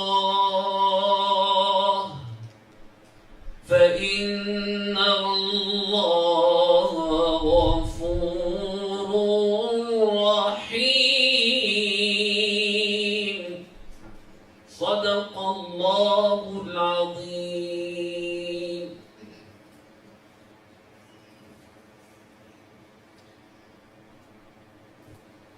At the heart of Islamic spirituality is this idea that we have a share, no matter how small in comparison to God, of divine attributes by virtue of the life-giving and divinely originating soul. Soul means ruh in the Arabic. That is birthed into us by the angels when we are still features in our mother's womb. There is a deep sense that the way we treat others is the way that we will be treated by Allah. In other words, if we wish for God's gently treatment toward us, then we must be gentle toward others. This technique is reflected, is what is referred to us, the foundation, prophetic teachings by Muhammad, peace be upon him. He said, من آمن بالله واليوم الآخر فليكرم ضيفه. من آمن بالله واليوم الآخر فليحفظ جاره. من آمن بالله واليوم الآخر فليتكلم بخير أو ليصمت. Whoever believes in Allah and the last day, let him honor his guest. However believe in Allah and the last day, let him protect his neighbor. However believes in Allah and the last day, let him speak goodness or remain silent. And I need to add something about neighbor. In our religion, it's very important to be kind with all your neighbor. For example, Rasulullah sallallahu alaihi wasallam, I will say one story about him. He had neighbor, he was Jewish. And this neighbor, he was hate Rasulullah. He has hate our Prophet. Then every day, he put rubbish in his door. Every day. He doesn't miss even one day. But until Rasulullah, he removed this rubbish. Then one day, our Prophet, peace be upon him, he went out, then he doesn't find this rubbish. And then at that moment, he go to his neighbor, then he knock his door. He never knock his door when he put rubbish in his door, never. And he doesn't tell him anything. Just he remove this rubbish, then he go to wherever he need to go. Then he knock his door, then this neighbor, he opened the door. Then he asked him, are you okay today? He said, yes. Why you ask? I'm a little bit ill. Then he tell him, do you need any help? He said, no. But how do you know I'm ill? He told him, because I don't find rubbish today in my door. So for that I was scared. If you are okay or no, if you need any help, I will. With this spiritual nice action, and most of the religions, they doesn't care for what we say. We care what we do. Like if I say from now to tomorrow morning, everything good thing, but I do, my action is wrong. It's nothing. So Rasulullah sallallahu alaihi wasallam, our Prophet, he go to his neighbor, then he asked him, are you okay? He said, yes. I'm feeling a little bit ill. So subhanallah. Yeah. Now,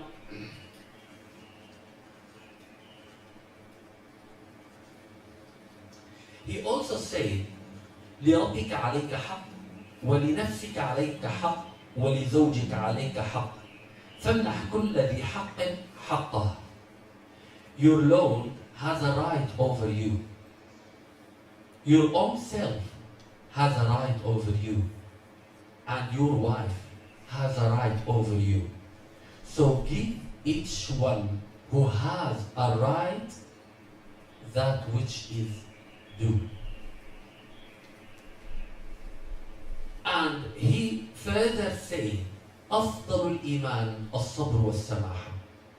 The best faith is the patience and forgiveness. And then now, I will stop to ask if you have any question. Alhamdulillah, everything is very clear.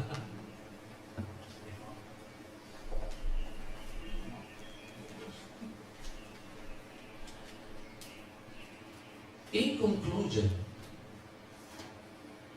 every moment someone leaves this world behind, we are all in the queue without knowing it. We all never know how many people are ahead of us. We can't move to the bottom of the road. We can't get out of the line. We can't avoid the queue. So why we wait? In line, make the moment count. Make priorities. Make the time. Let your qualities be known. Make people feel important. Make your voice heard. Make big things out of small things. Make someone smile. Make the change. Make love. Make peace. Get it together. Make sure you let your people, you love them. make sure you have no regret. Make sure you are ready, very true. Live life and let live. Enjoy. Be grateful. Don't waste time again. Don't waste time again. Fighting is doing bad things. Life is short. Live it. Be humble. Love yourself and be happy with what you have. And thank you so much for your listening to me. And I appreciate if you have any question to answer. Thank you so much.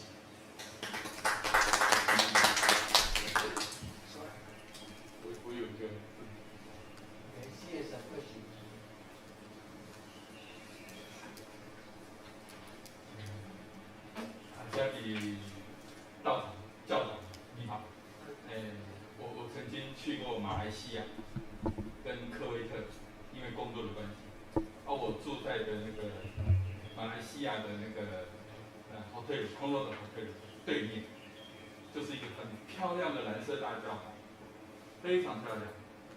每天晚上，每天早上跟晚上在那个特别晚上，在月光下那个蓝色大教堂很美丽啊。从那个饭店的前面看下去，清真寺，非常非常漂亮。那在那个科威特那边我也是住在一个 hotel， 它的对面就是红海，很大一片玻璃，红海看下去在夕阳下闪闪发亮的那个红海。那有一次我就跟一位那个科威特的一位同事他是科威特的，那我们就类似有点在，因为科威特非常进步那个楼高非常高，到坐飞机下去那个水有时候看起来那个自来水都在这样一直哗啦哗啦的流，很繁华的一个地方。那我是觉得说，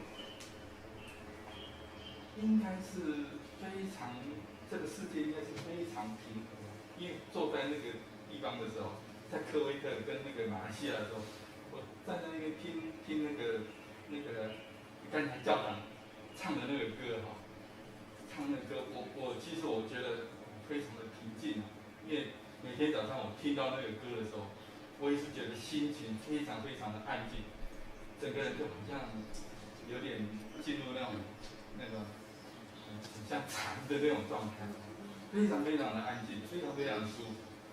那我现在是觉得说，这个世界上面为什么会突然之觉得说跟我的印象搭不起来？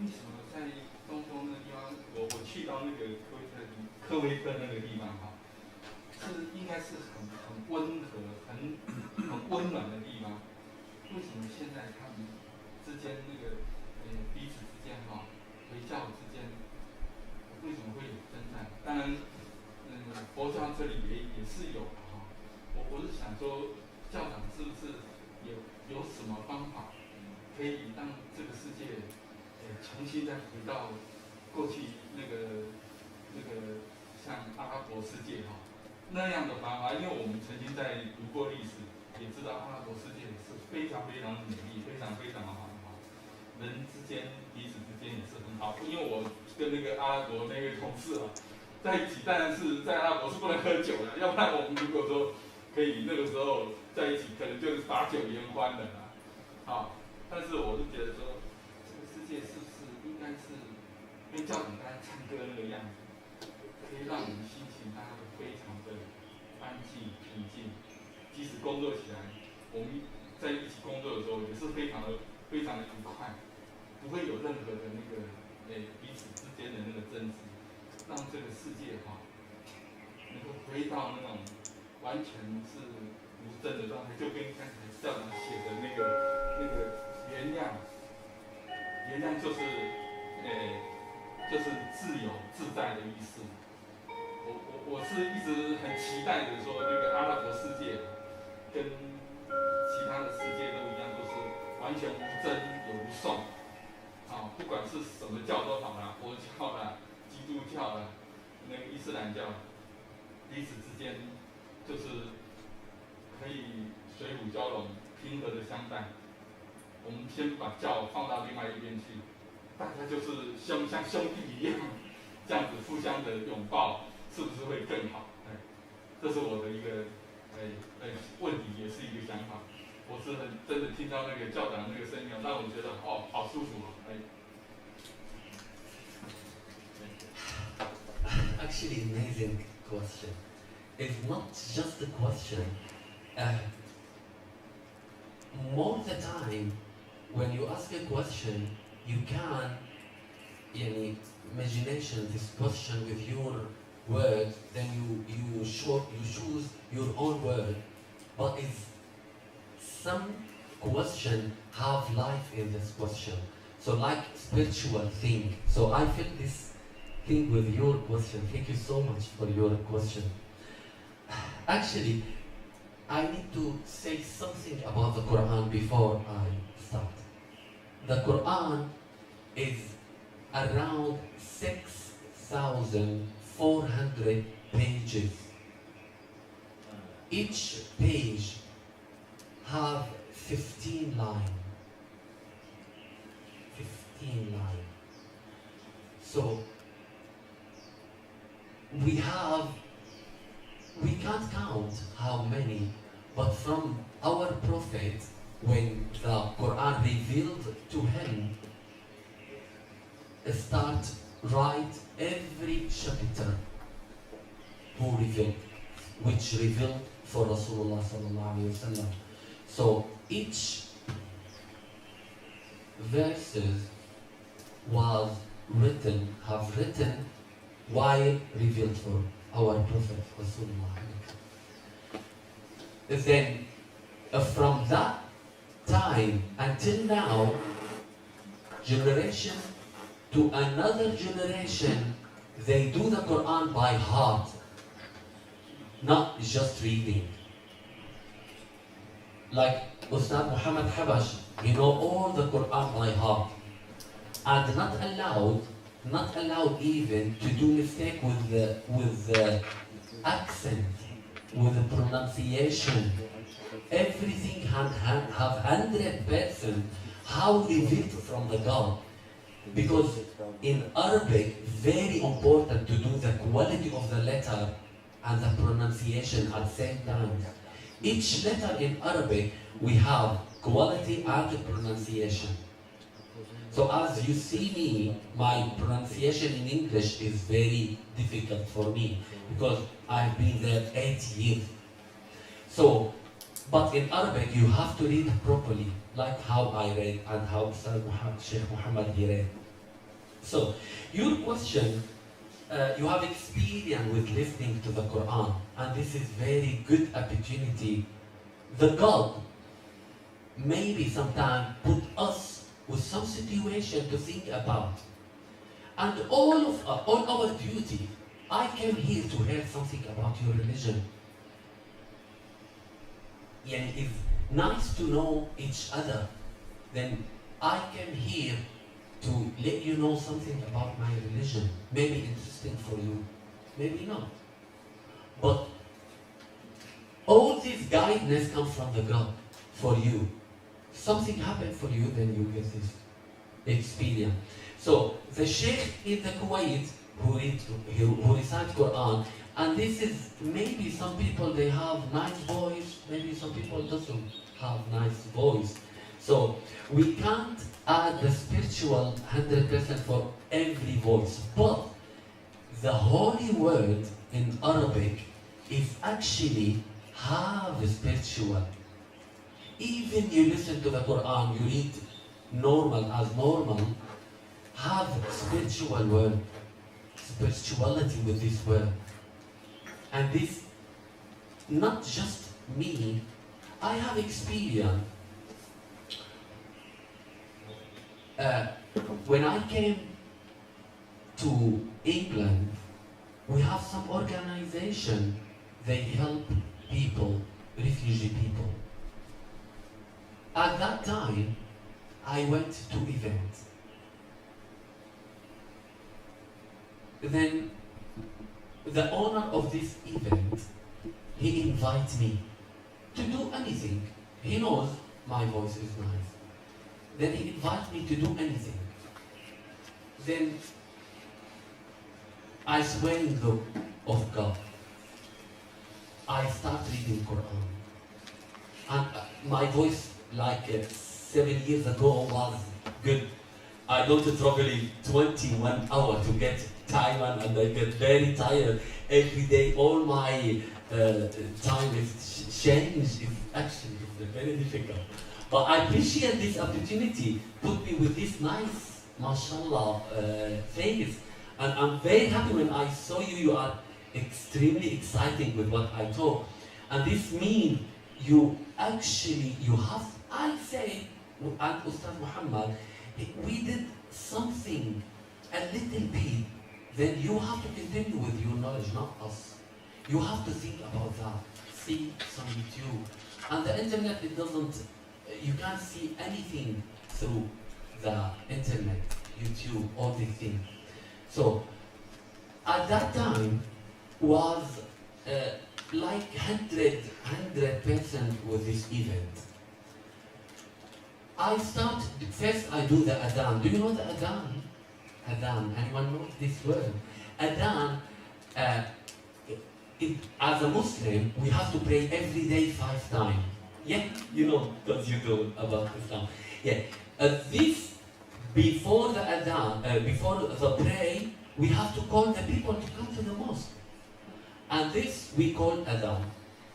Yes, and the adhan is very, very nice. As tune, as word, as everything. I start do the adhan, then I recite some verses from the Quran. Then I was very spiritual with that time. I look around of me, I saw the tears full of most the guests there. And said, oh, why are you crying? Why are you crying? Then I be like spiritual thing. Then after I finished, I asked the owner, I told him, please, can you ask those male and female why they cry? Then I asked one, she said, oh, I heard this thing, the adhan in Spain, and she was from Spain. Then she told me, I heard this word, and I was very, extremely excited with this word. It's a spiritual word. I don't know why I cried. Then another similarity answer. Then at that time, I feel 100% this is like holy word, not normal word. Not our word. If I speak from now to tomorrow, is normal word. I put the word by order to understand me. But the God put word to guide us to the right path. And thank you so much for your patience. Any other question? Is that okay? Did you get your answer? You didn't answer about the conflicts. Yeah. He mentioned about the conflict within the Muslim. I don't think maybe this conflict is supposed to be within the Muslim, because that's international matters, beneficial matters, okay, powers matters. But what he asked for is about this question. He didn't answer. Thank you so much. I'm sorry. He tell me look at the time. I'm sorry. Okay. See you inshallah. Thank you so much for this opportunity, and I appreciate that. Thank you so much.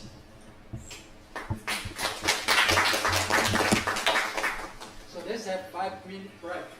Okay. 5 minutes later, Omar will speak. Yes. Thank you. You can start, right? You can start. You can start right now? Okay. I don't need to pray. Okay, we can.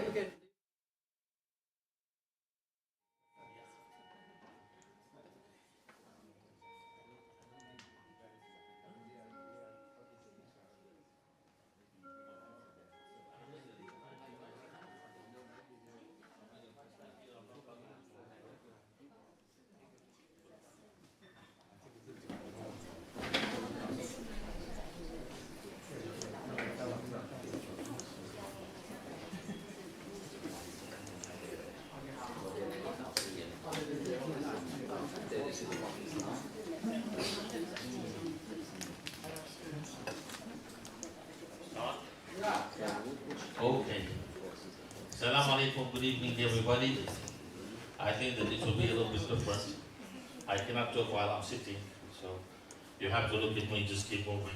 Yeah, so also I can look at what is going on behind me. Okay, thank you for all of you coming here. Thank you for Professor Muhammad. Thank you for Imam Muhyiddin Ojabi. And thank you for your question. Sorry, I asked him that it is my turn, so you have to go back. So I will answer the question. In regards to the conflicts that you were talking about earlier, or you were asking, we feel more sorry than you about this conflict. And we hope that it is not like that.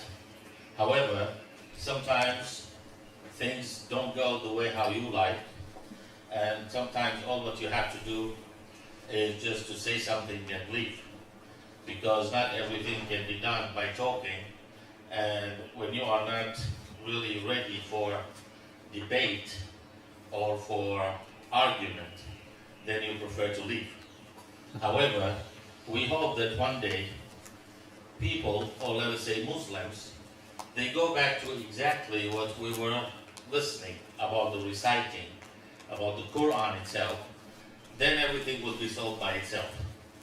And simply because we believe, we as Muslims, we believe that Quran, it is the words of Allah, the words of God, so for sure it doesn't have mistakes, and for sure if you read it with open mind, an empty heart, so it will reach your heart.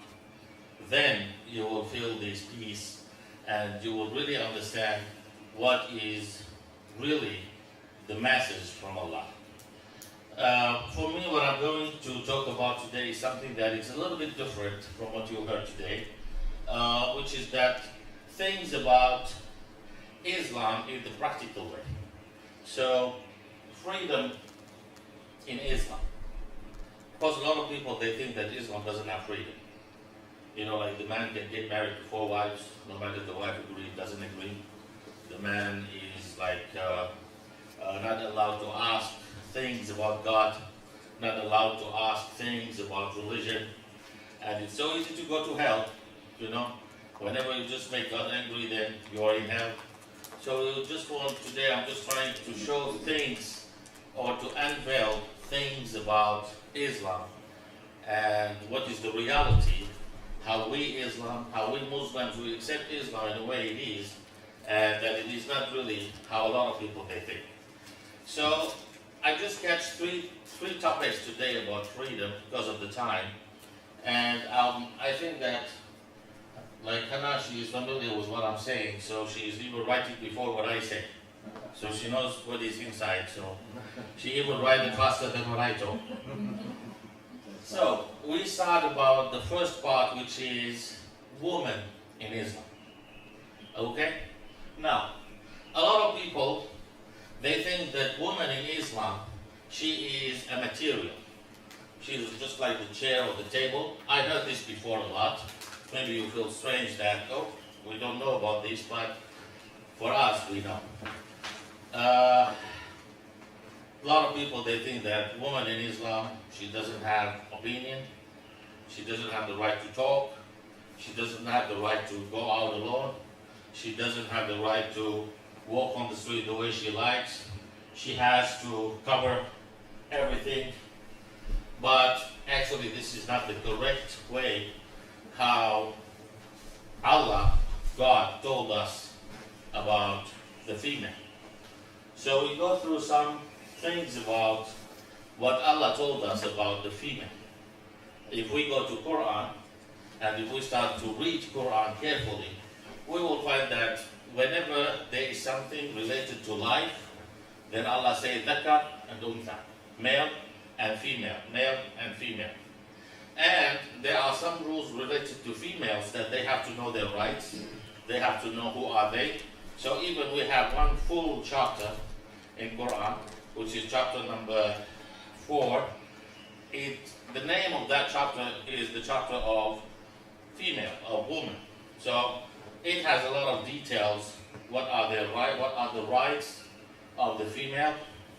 And about the inheritance, the legacy, and about the living here, that whenever there is a male, that whenever there is a female or a male, that she is doing good deeds, she is righteous, then she will have her benefit, she will have her rewarding, and so on.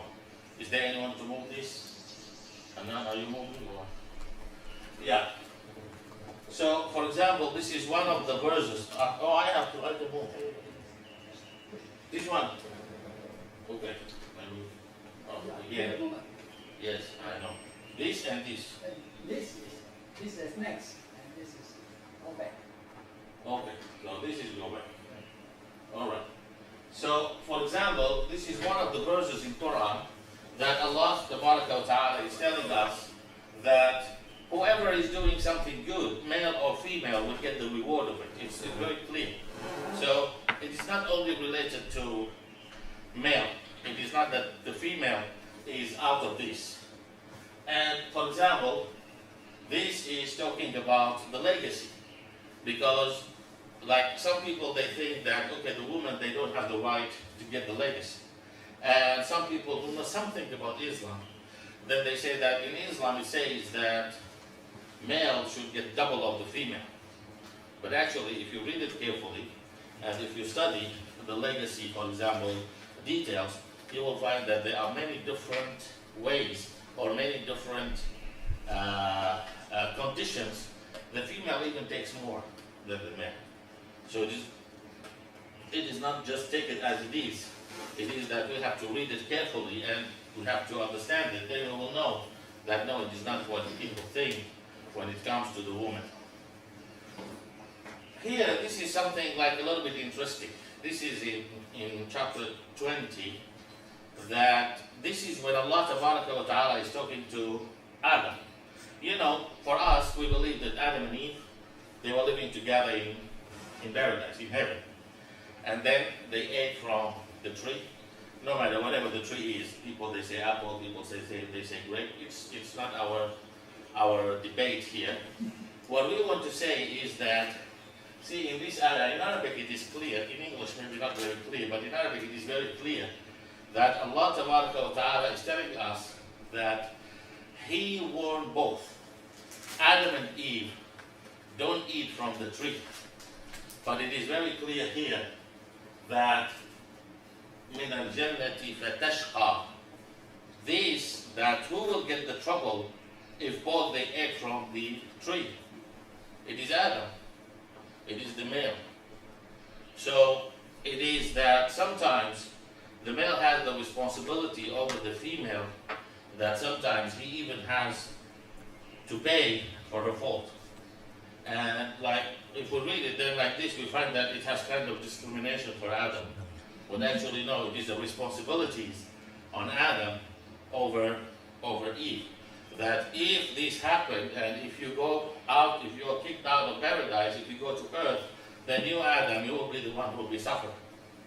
So this is just, I wanted just to understand that really female, they have all their rights, and even actually there is something, if you read the whole Quran, when Allah Ta'ala is talking in Quran about female, it doesn't mention names. But of course, except one, when he's talking about Mary, peace be upon her, this is as an honor to put her name in Quran. But it is something that, no, just, female. So it is, don't mention names, although it is known, it is talking about who. So this is kind of respect also when we are talking about female. Now, the second part of the freedom, which is a very sensitive part, it is the freedom of choosing your belief. And here, of course, there is a big debate between Muslims each other. Like, for example, there are verses in Quran, and some of them, people, they think that those verses, they say, and they mean that the only accepted religion is Islam for Allah. This means that whoever is not Muslim, doesn't have a place in paradise. And it is not like that. It doesn't have anything related to this. And it is from Quran. And this is the thing that I should start with it, but we're just talking. So for us in Islam, we have two sources. Mainly we have two sources.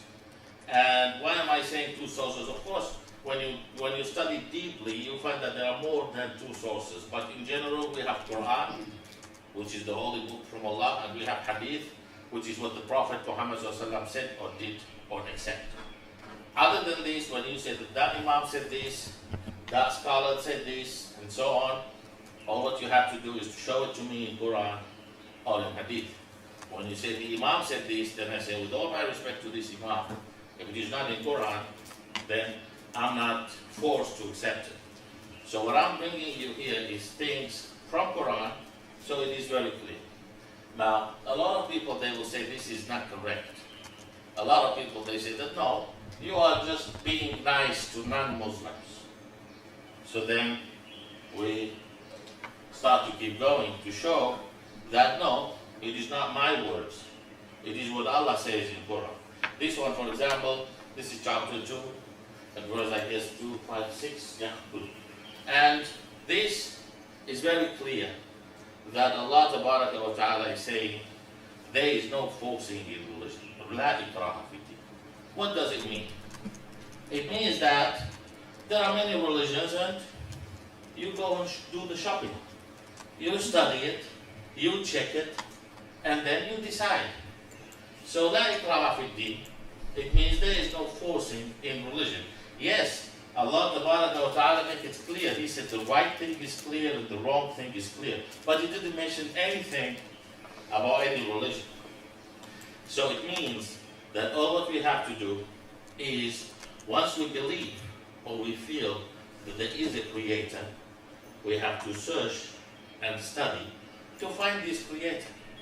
Now once you find this creator and then start to study about him, and you are like totally satisfied with what you found, then go ahead.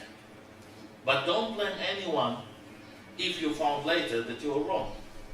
Now this is the point, that the right thing is clear and the wrong thing is clear. So whoever choose the right thing, then he did the correct thing. Of course the translation is very clear in Chinese and English.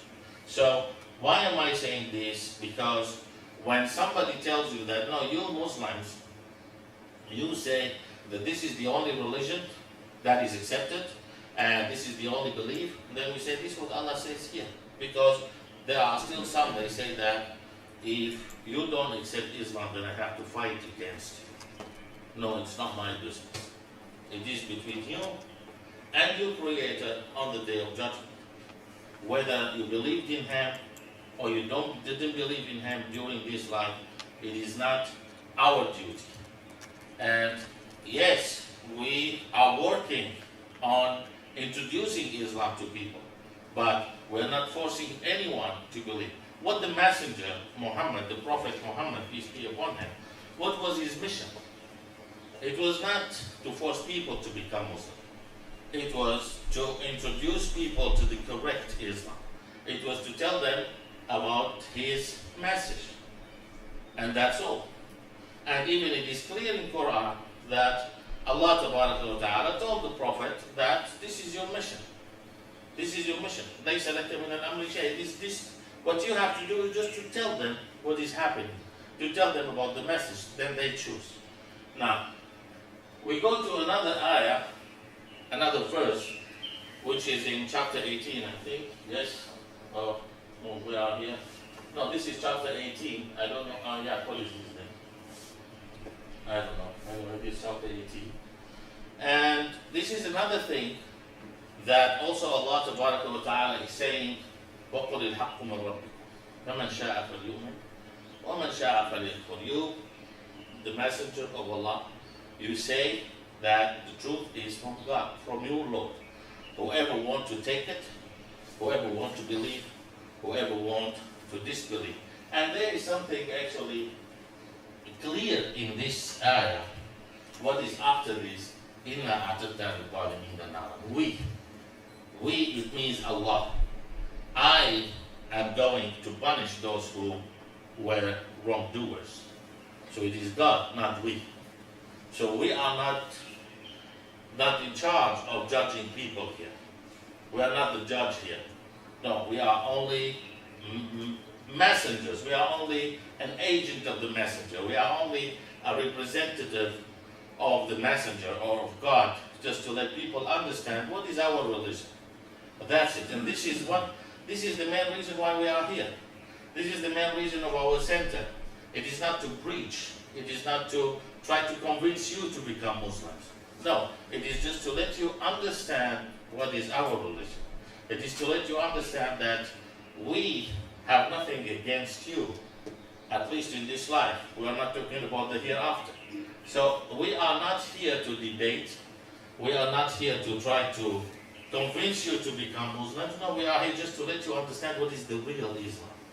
To let you, like, as I said at the beginning, to unveil the reality or the misunderstanding about Islam. Just like what the brother was asking, that why do you have this conflict and so on. It's not related to Islam, it is personal. It is either personal or politic or envy or hatred or whatever you call it, but it is not Islam. For sure it is not Islam. Why? Because if you read the whole Quran, you will find that the main point of Quran is to let people live together no matter what is their religion, no matter what is their belief, no matter what is their color, no matter what is their nationality. It is to live together. Allah Tabaraka wa Ta'ala in chapter 55, it's not written here, He says, I create earth for human. So He didn't say I create earth for black people or white people or for Christians or for Muslims. No, He said I create earth for people. So our mission is to let everybody understand that we can live together. We can work together. We can join this earth together, and we can cooperate together, and we can exchange. I can listen to you, you can listen to me. You don't have to believe in what I say, and I don't have to believe in what you say, but I have to respect what you say, and you have to respect what I say. This is the funniest part in talking today, which is about the food, which is about the freedom of the daily life, eating, drinking, dressing, the way you walk, the way you talk. Because especially when it comes to food, then a lot of people, they think, especially here in Taiwan, I know it because I live here, unfortunately, some groups or people or whatever, they make halal issue, for the food, they make it very complicated. Actually, it is for personal issues, just to make some money maybe, or to get some benefits or whatever. No, actually, it is simple and easy. When it comes, like a lot of people, they think that the eating habit of Muslims is very complicated. I don't know if you heard about halal and like not halal and so on. That, Muslims, they don't eat pork, and Muslims, they don't drink alcohol, and there are many things Muslims, they cannot eat, they cannot drink, they cannot dress like this, they cannot walk like this, all of those things. No, actually, it is very simple when it comes to Islam. This verse is very clear that Allah Ta'ala is telling us what are the things that they are prohibited in Islam. What are the things that you shouldn't do? Let us check it. Is there anything that is difficult? You read it in English or in Chinese. You read it. Okay, it is not to associate others with God. It doesn't mean, what does it mean not to associate others with God? It means don't be selfish. Don't envy others. Don't just worship money. Don't worship yourself. Thank you so much. Don't fight for something that doesn't belong to you. And of course, another thing is that don't worship other than God. And I don't want to talk about who's God, because I'm not here to talk about who's God, but God wants you to worship Him only. Like I don't know what to compare between God and human beings, but like even if you have a cat at home, you'll find that this cat will feel jealous when you start to play with another cat. So Allah or God, He wants you to worship Him and only Him. He wants you to depend on Him and only Him. He wants you to ask Him and only Him. He is happy when you ask Him. So here, one of the things that God is telling us is that He is telling us what is He asking us to do, what is He asking us not to do. The first thing is don't associate others with Him. See what is the right next thing. It is to take care of your parents. So is it something good or bad? It's something good. You know, He is asking you to take care of your parents. Why? Because He knows how much they care of you. He knows how much they suffer to bring you here, to make you the way how you are. Okay, and then this is like one thing that it used to happen in the ancient time before Islam in the Arabic world, that they used to, when they have a lot of kids, so it's just like the abortion these days, you know, they say that, no, we cannot afford it, so we don't want to have kids. And then if the lady is pregnant, then they just do the abortion, they say that, no, we don't want to feed them. Here God is saying, it's not you who's feeding them. God is saying, I am feeding you and them. And in another verse, Allah says, I'm feeding them and you. That you are getting fed by their blessing. So it is also something good, it is not something bad. And also, don't do the bad things, which are very known for all of us. Like, don't backbite, don't gossip, don't commit adultery, don't steal things don't belong to you, and so on. Those are the things. And so, and of course, don't kill people. Yeah, okay, a lot of people, they don't listen to this. But actually, you shouldn't kill people in Islam, just for your information. Yeah, I think that you know this. Now here, when it comes to food, then it is very simple and very clear. And there is another verse that is even clearer, later we will go to it. Here even Allah is questioning us.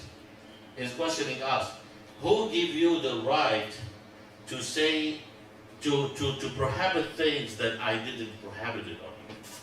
That it is not your right to talk on behalf of God. God is saying that this is okay to eat. Who are you to say that this is not okay to eat? So it is exactly the same sin. When you eat something that is not okay to eat, it's exactly the same sin when you say that this thing that I can eat is prohibited. You don't have the right to say it is prohibited. I can eat it, so you cannot stop me from eating it. And it is the same thing also to think about the same bad things and so on. Now the last ayah, the last verse, is more clear for us Muslims to know what are the things we can eat, what are the things we cannot eat. We cannot eat pork, it is very clear. We cannot eat the dead animal. That when you just find the dead animal on the street, we cannot eat this dead animal. And for us, blood is prohibited, no matter what is the shape of the blood. Of course, except two bloods, we don't need to talk about it. It is the liver and spleen. That's why I don't know. And pork, of course, we know. And this one, this is when someone is slaughtering an animal to spread the blood. This was in the ancient time, to spread the blood on the statue or whatever for the sake of this idol. Then for us, we cannot eat it because this is not for God, it is for something else, so we cannot eat it. And the same, the animal that was shot or was hanged, we cannot eat it because the blood should go out. It is cleaner. Yeah, and also like the one that put down, the one that was beaten by like another animal. So actually, if you read it carefully, you'll find that it is all something reasonable. Things that normally the human being doesn't accept. Normally the human being will not eat it in all cases. So that's all about the few things about the freedom. Of course, there are some other things, or maybe there are more other things, but because I don't know the time that we have, and I prefer to keep more time, if you have any questions, or if there are any questions that, like, away from this lecture, you want to know things that like you are curious about knowing something, or you have something in your mind that you want to know it, then I hope inshallah I can answer the question. Thank you. Any questions? Let me know. Any questions?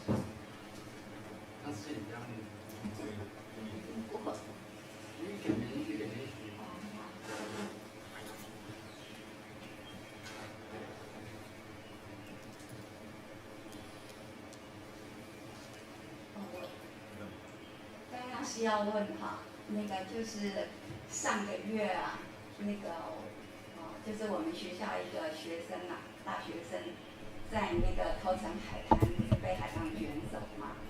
那他是穆斯林哈，是印尼的小孩。那他的同学呢，就在海边等着他，一直呼唤他，然后拿起手机一直在念经。我就问他说：“你念什么经啊？”他说：“我念南经。”然后念得非常的虔诚，让人家看得好感动。然后他还把他的衣服挂在那个竹竿上，一直呼唤他哈。然后呢，那天正好斋戒月，那个孩子啊，其实在海滩那里很冷，那我们都有准备早餐，那就说你要不要吃一点？他说不行，今天是斋戒月，我们都不能吃东西。那我就想到，你看这孩子这么乖。我就有点好奇，说是不是穆斯林都是这么遵守戒律，还有这么虔诚哈？特别是你看像这种这种青少年，就是在叛逆期都能够遵守这个戒律，我觉得很佩服啊，这是我觉得很好奇的地方。这样可以吗？请坐。有没有懂我的？啊。我的意思就是说，是不是穆斯林都是这么遵守戒律，这么虔诚哈？那他们是怎么做到的？啊，真的是很令人佩服。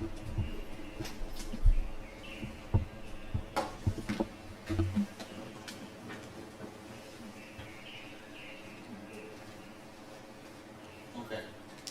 Are all Muslims follow their teachings? Even me, I'm not following it all. You know, human beings, they are sinful. All of us, we make sin.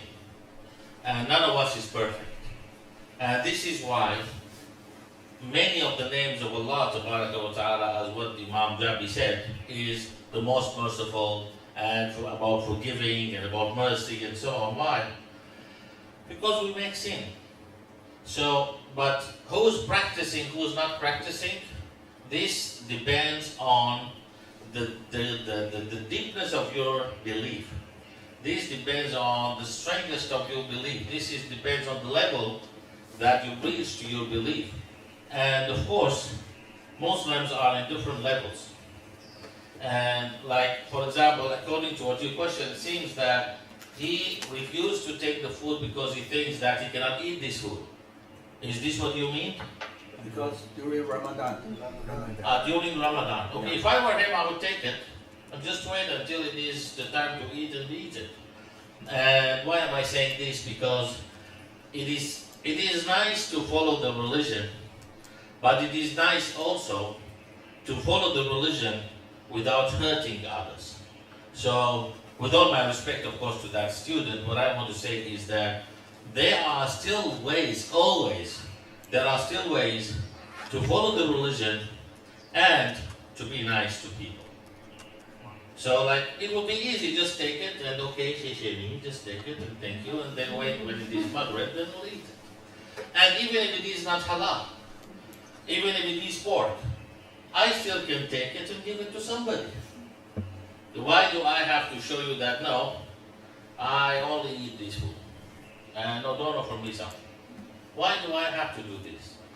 Well, actually, if we check it and study it clearly, we'll find that this is not part of Islam, you know. Like just in short, tell you a story in 2 minutes. When one of the companions of the Prophet, he used to do something out of, away, like in the suburb, let us say. So then another companion, he saw him. So he invited him to his farm. And actually his farm was the farm of grape. So he gave him some grape. He told him, you have to eat it. This is from my place. Then he ate it. then oops, it's very very sour, and not really full. But then he just ate it, like a few grams, he just ate it.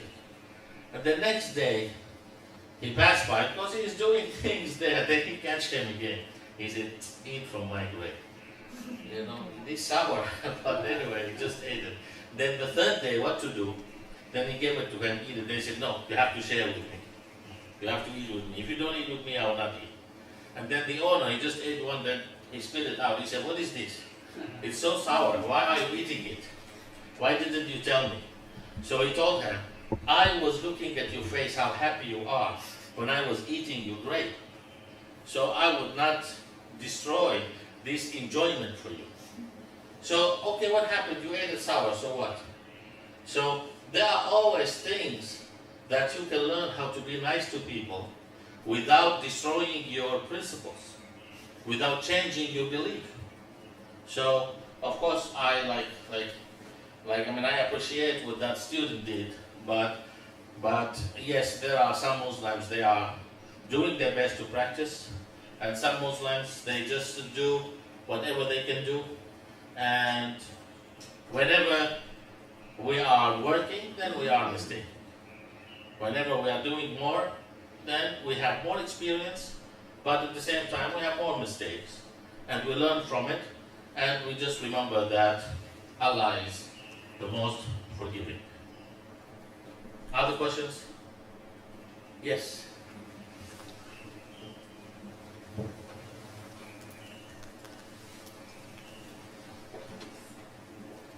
Thank you so much. I'm not sure if it's for you, sir, or for another, but I was wondering, because can we say that Allah's relationship with the Muslims is like a father? You know how the Christians say God the Father, and then some of the Protestants say, Jesus is your personal friend. But what about Allah and the believers? Should we say a friend relationship, or should we say more like a father? Or what exactly? Because I'm very interested in comparing how the Jews and the Christians and the Muslims look at Allah. Thank you. Well, if you read the whole Quran and you try to find the relation between Allah and the human being, you will find that first, He is our guidance. He is guiding us to what? Guiding us to His paradise. This is first. Second, you will find that He is our teacher.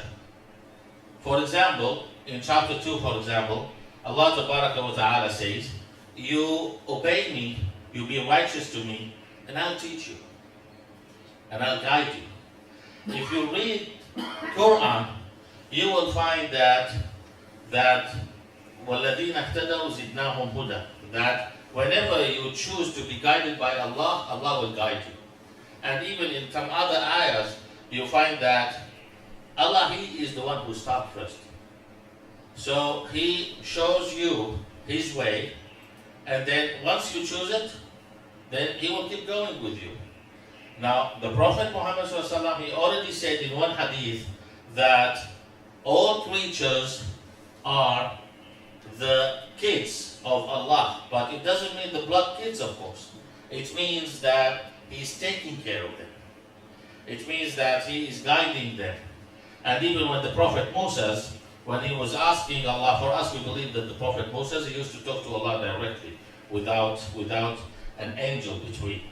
And when he was asking Allah that, why don't you punish those people who are not listening to you? And then he said, if you create them, you would love them. So this means that for sure Allah loves us, and He cares about us, and He didn't create us to punish us. And for sure, He didn't create you and then create me to kill you.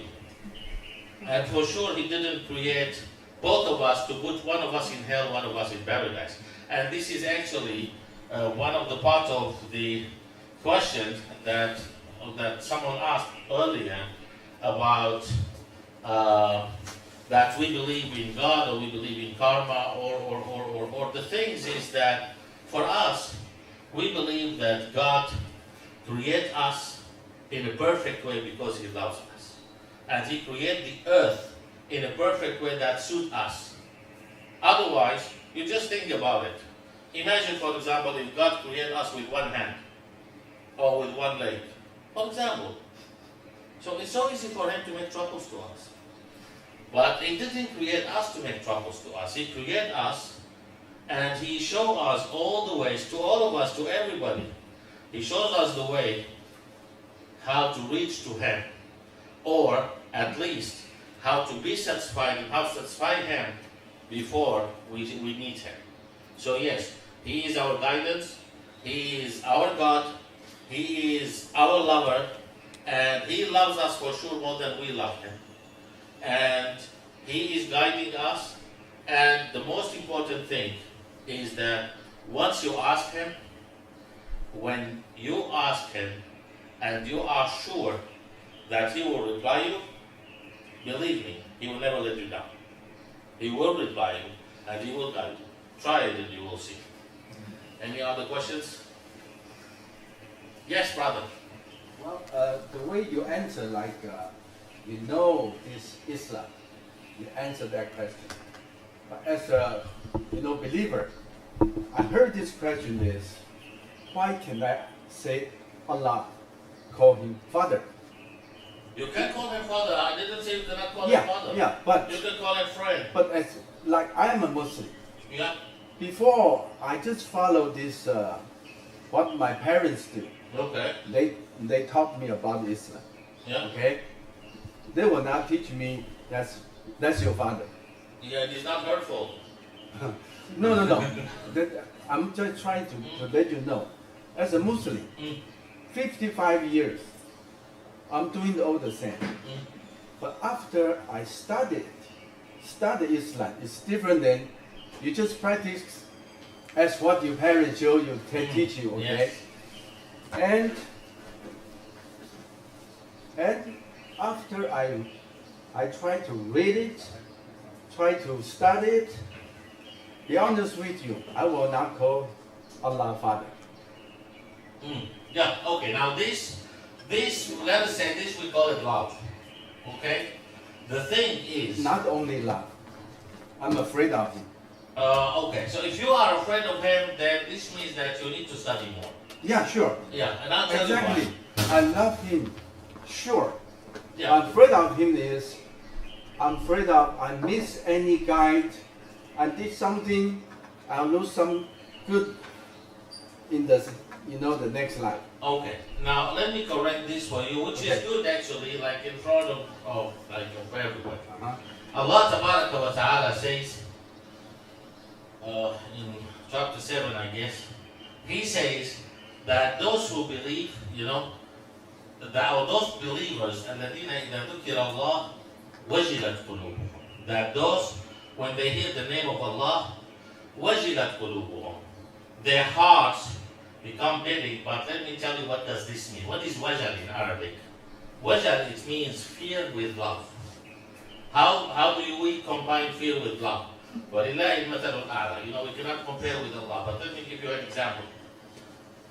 You are afraid, or you don't like to smoke in front of your father. Is it because you are afraid that he will beat you? No. No. Why? Because you are afraid of making him not angry and happy with you. You are not afraid of his punishment. You are not afraid of losing him. You are afraid of losing the respect between you and him. And this is what Allah wants. This is the best relation that Allah wants us to deal with Him. It is that why I don't disobey God. Not really because I'm afraid of His punishment, because I know that He is the most merciful, but because I'll feel shy in front of Him when He has given me everything, when He is giving me everything, when He is taking care of each single thing I have, and He showed me the method very clear. He said, this you do, this don't do, this don't do. yet I still don't listen to him. So I feel shy to see him, I feel shy to look at him, or I feel shy of doing it. But again, Allah Tabaraka wa Ta'ala, He told us in Quran that when this happened, لا تقنطوا من رحمة الله, don't give up the mercy of Allah and come back to Him. So what we need to reach to as believers, no matter Muslims or not, as believers in God, what we need to reach to is to have this relation with God, that we are not afraid of His punishment. No, we are afraid of making Him unhappy. We are afraid of disobeying Him simply because we are not really working hard on not disobeying Him. Did I answer the question? Yeah, part of it. The reason I say part of it is, there's a question from lady asked about Indonesian girl. Even her friend, something happened, and even during that morning, that situation, she still said, "Oh, it's in Ramadan, I cannot eat." Does she afraid of Allah? She wants to keep. If He's capable to keep, I can do it. I want to do it because I want to make it perfect. Okay, but I don't know. Can these two related to it? Because to me, after I started, I put that position different. This position, I cannot say it's my father. Because in Quran said, your mother is your mother, not your adopted or your, mother is mother, father is father. That position is, that spec is different than Allah's spec, that position. If I put that position, I will mix up myself, said, put it at the same level. Human being like. No, we are not talking about human. We know that God is God. Yeah. But I'm saying, can I put these two issues together because we respect it, we worship it, and we're afraid of it, or because we want to make it perfect of it? Can I call him father, or I still want to Ramadan? Can I put this related to about this thinking? Make me feel like I will not call him father. I will keep fasting. Yes. Now, this is the point. You will not call him father simply because you understand the meaning of God. You understand the meaning of the Creator.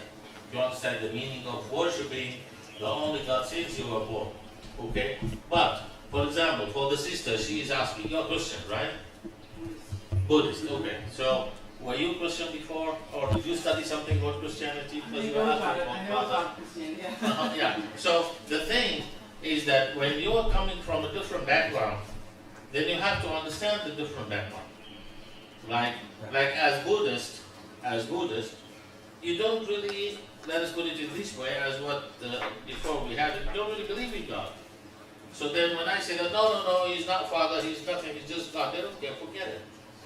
No, the thing is that how do you feel the relation between you and the Creator? Let us first reach to the part of Creator. That yes, He is the Creator first. Let me first agree with you that He is the Creator. This is the main part.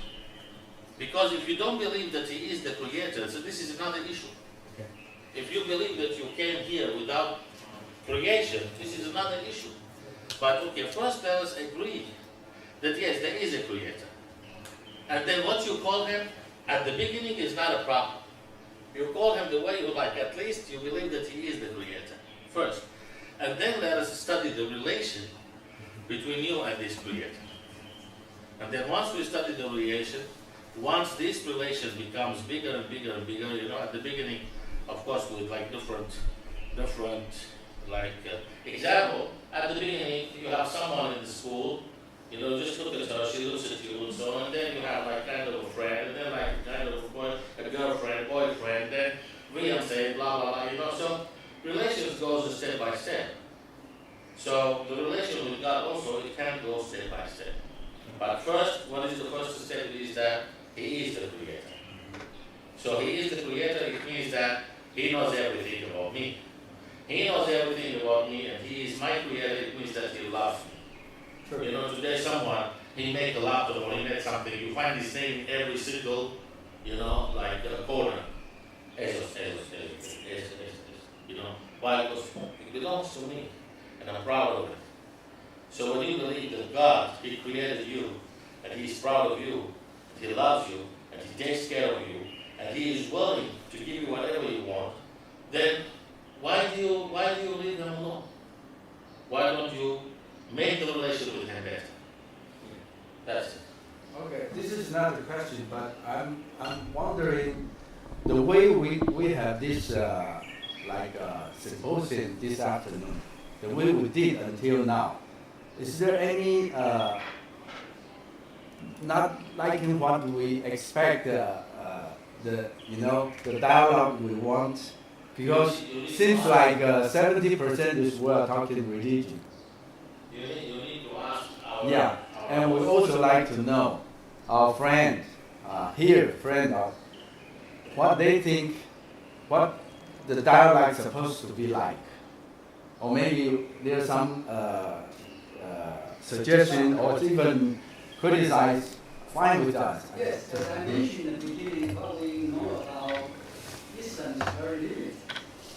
Most of our faculty members, their professionals are Buddhists, so we expect to know more about Islam. So most of actually I'm very enjoying the talk. You bring me a new understanding, a fresh understanding of Islam. I think that's good. That's wonderful. Actually, many of our graduate students are慈济volunteers, and actually we have a certain relation, certain connection with the speakers. As you mentioned that in慈济, we are doing lots of charity work for the Sharia refugees. Yes, and I think, I'm not sure if you know the story about what慈济do in Turkey. I'm not sure if you, I think there are some introduction about what慈济actually doing lots of things, and I think because you speakers have a background of Sharia. And we concerned about Syrian refugee and loss. I showed some free videos about the connection between Syria and Syrian refugees.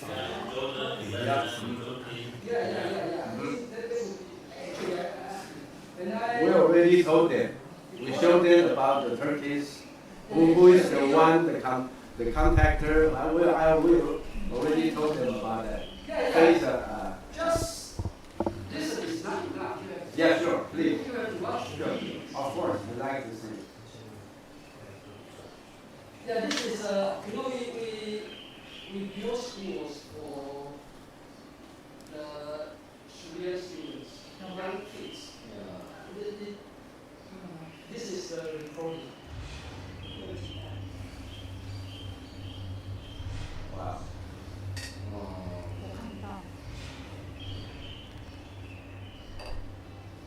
ذهبنا إلى البنوك وكان عدد كبير من الأطفال نجد في البيت اثنين ثلاث أربعة في سن الدراسة لا يتعرفون. 这些孩子今天不读书，将来你要用10倍的钱也没有办法来回国的。你怎么去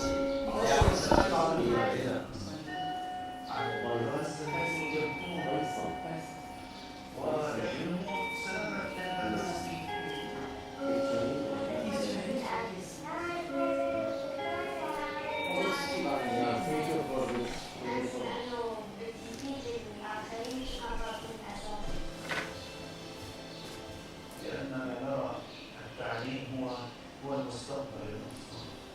有相关价值观念是在爱的层面是不关心。 أهم شيء يعني الطرف الرسالة اللي يكون جيد وعقلي 上了两个手机里面的数据平台和手机的。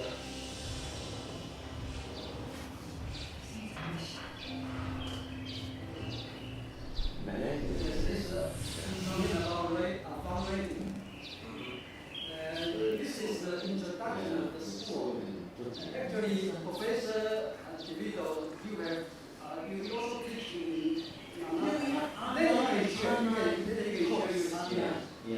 online. This is the introduction of the school. And most of the students, most of the students. Remote.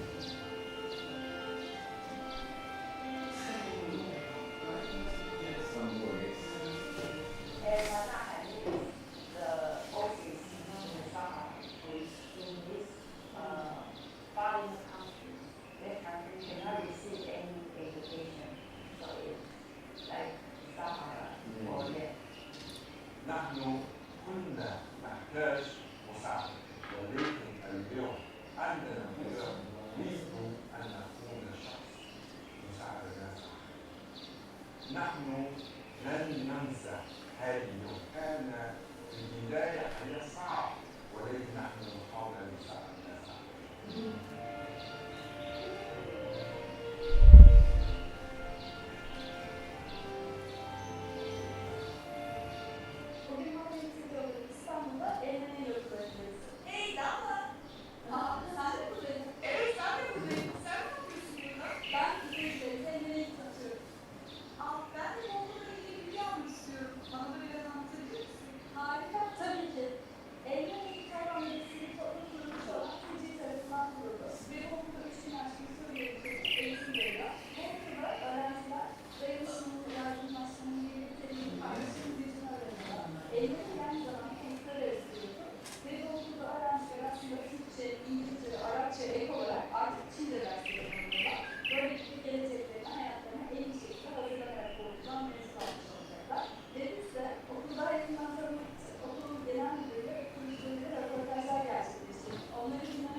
己不落盘的身体还好，呀，依然是咱的大实际持续化的状态，继续化的信仰的祷告，祷告完了，我的那首祷告祷告来地，祷告嘛，那为可信不可信，那侬模仿的地。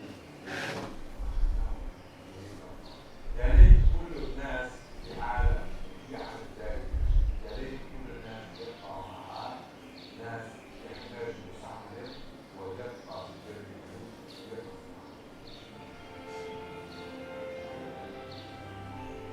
Daha sonra bu gerçekten yükselleştiriyorsun. Çok güzel, bayıldım. Ben de bu okula gelmek istiyorum. Ayrıca seviye olarak bugün sizlere eğitimine göstereceğiz. Unutmayın çocuklar, eğitim hepimizin hakkıdır. Hoşçakalın. Hoşçakalın. Okay, this is a great introduction. Actually, that's a website and also videos. If you have interest, you can visit the website. Peter, you want to share something about your teaching experience in Taiwan? Well, we have a course in the fall, and we, oh yes, so this is for 3 years now. The English department teaches a course online to teach, so the Sidi students teach English to the students in Istanbul, online course, yeah. Every fall. And also, there's also teaching Chinese too, another class teaching Chinese. They mentioned that Chinese. Yeah, so so Tsuji, our students have a good chance to teach the students in Istanbul, yeah. We hope to go there in person. Yeah, Istanbul, yeah. Yeah. Yeah, and the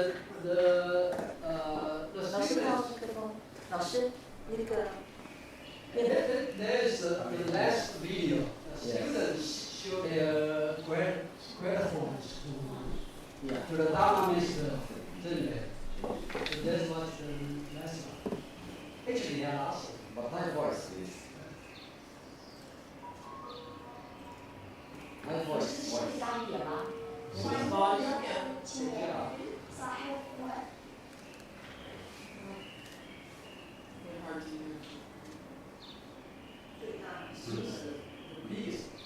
They speak so softly, so yeah. little girls. Don't worry, continue. 可以了，没关系。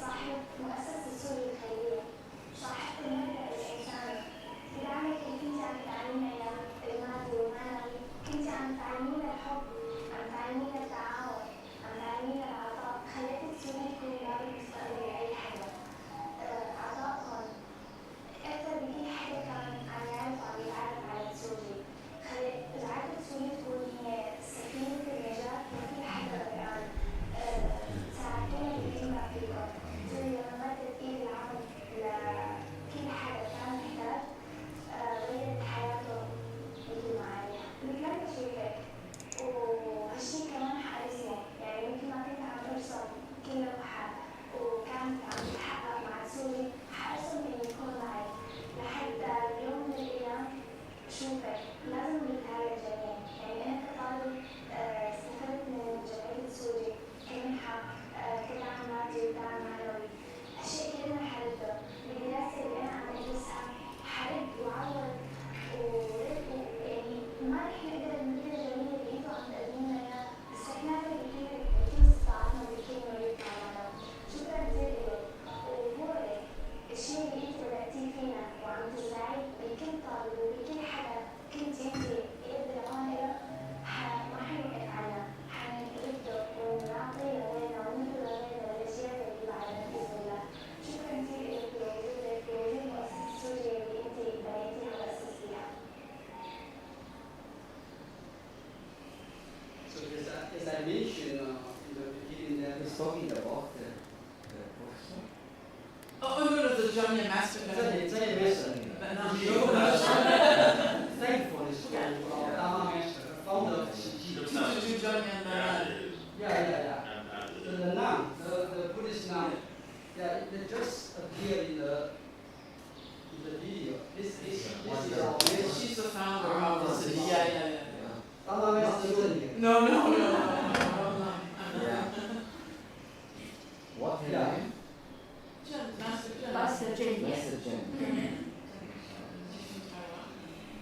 Yeah, it's in Hualien. The headquarters of 慈济 is in Hualien. Mr. Zheng, tomorrow you will visit 慈济净食堂. Still, but time seems limited. Actually, it's not easy to arrange the time for her, you know that. She's very old now. She's very old. Yeah, and then when she is able to do something, for sure she has a very tight schedule, I think. Yes. Yeah. Yeah, but if you really, we have to arrange earlier. Yeah. Really plan to come to Arrange sometime tomorrow. Just say hi.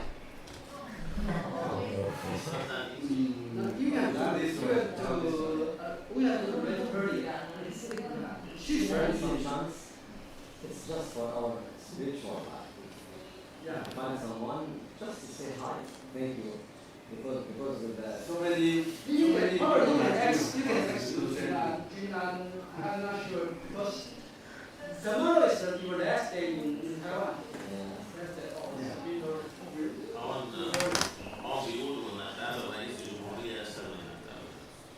There's so many people like you. Listen, Hannah is so humble. I told her she has to demand more from Tzu Chi.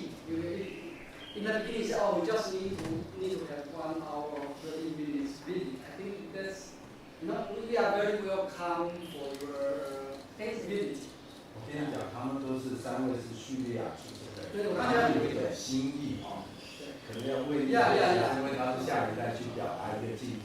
如果不行见到的话，请你们帮忙转达我的意思是这样。Yeah, 他们是说明天。Now we are talking about the possibility to go to the. 那个老师的那个因为刚刚我跟他讲说，因为他们就是叙利亚出生的，所以他们对这个感觉我知道，即使不能安排，也请你们转达他们的谢意。我觉得他们有那个心。我是这么想，我们就这边安排，但是我觉得精力也比较小，但是我可以做一件事情，可不可以请他们 take a video？ 对，转达一下，先转达就有实体。不是我们转，可以这样子转达，好不好？因为他们愿不愿意就是这个 video， 然后可能用一样，好不好？ Take a picture first. Yeah, it's a video. Take a video and we will play for you. We will play for you. It's good. It's a good idea. Yeah, good idea. So yes, the reason I speak in Chinese so that the Tzu Chi volunteer can know the background. Yes, as the 就像他刚刚师兄讲的，为什么要放这个马奈尔而已？那是因为这3位 speaker 都是从叙利亚，其实基本上。 刚刚我说那个Congressman， 这个，他其实在叙利亚当了10多年的国会议员，那也是因为内战的关系，然后他们必须逃难，所以他们基本上因为叙利亚大概有刚刚看到大概400-500万的难民都往外这个逃难，那一个很大部分是到土耳其，到土耳其，那很多的。 就你大家知道，就是很多的这些小朋友，他们都变成，对，就是街头流浪儿童啊，这个实际人口有很多变成投购。对。所以其实刚刚看那个，其实我觉得这3位 speaker 会很有感觉。所以刚刚提到，可能是不是有可能去表达一些，就是show respect。刚刚可能时间上会有一点。明天就离开了。对。 只有可能吗？你真的有可能跟金正那边？有可能啊。有可能。早上清晨去吃个早餐，然后参加朝会去看。Now we are thinking about the possibility for you to visit this. 6点用早餐，然后7点参加志工朝会去看到。现在有。确实有点赶。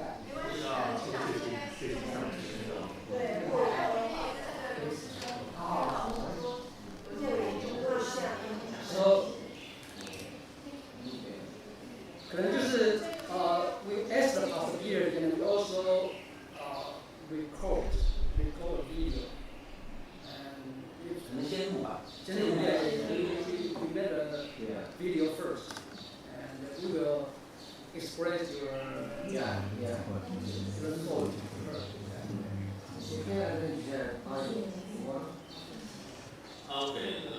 so let's put it this way. Tomorrow, I'm just tomorrow we have an appointment in the headquarters already, which starts at 10. Okay,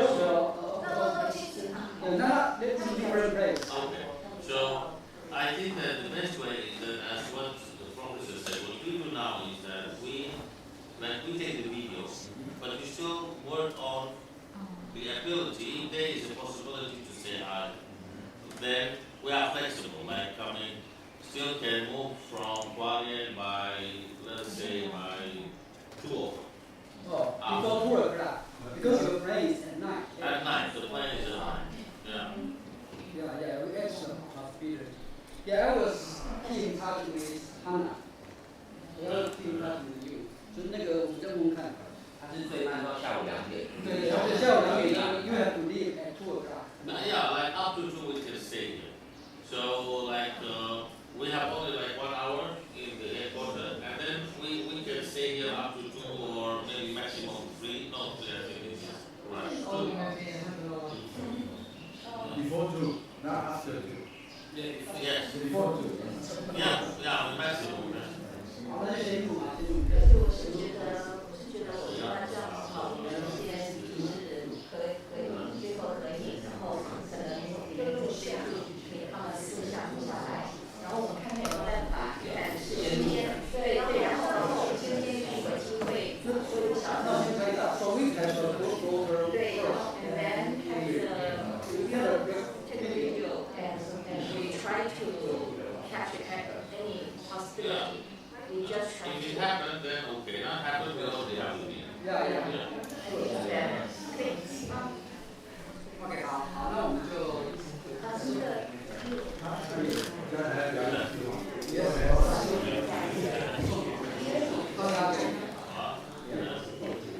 So we have some smoking.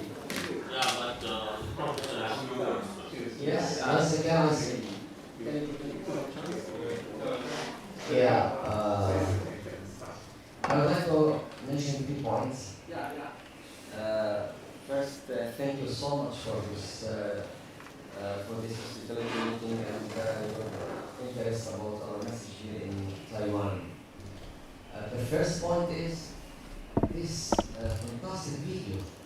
We don't know anything about that before, so this is a surprise for us to understand this kind of cooperation, this kind of supporting Taiwan to Syrian refugees. Thank you so much for that. And we hope to be in contact with Al-Manhal and with Mr. Faisal Suji to continue this kind of activities and to make maybe more than one branch, because it's branch in Istanbul, and maybe we can make another one inside Syria, because now there's a lot of inside Syria refugees.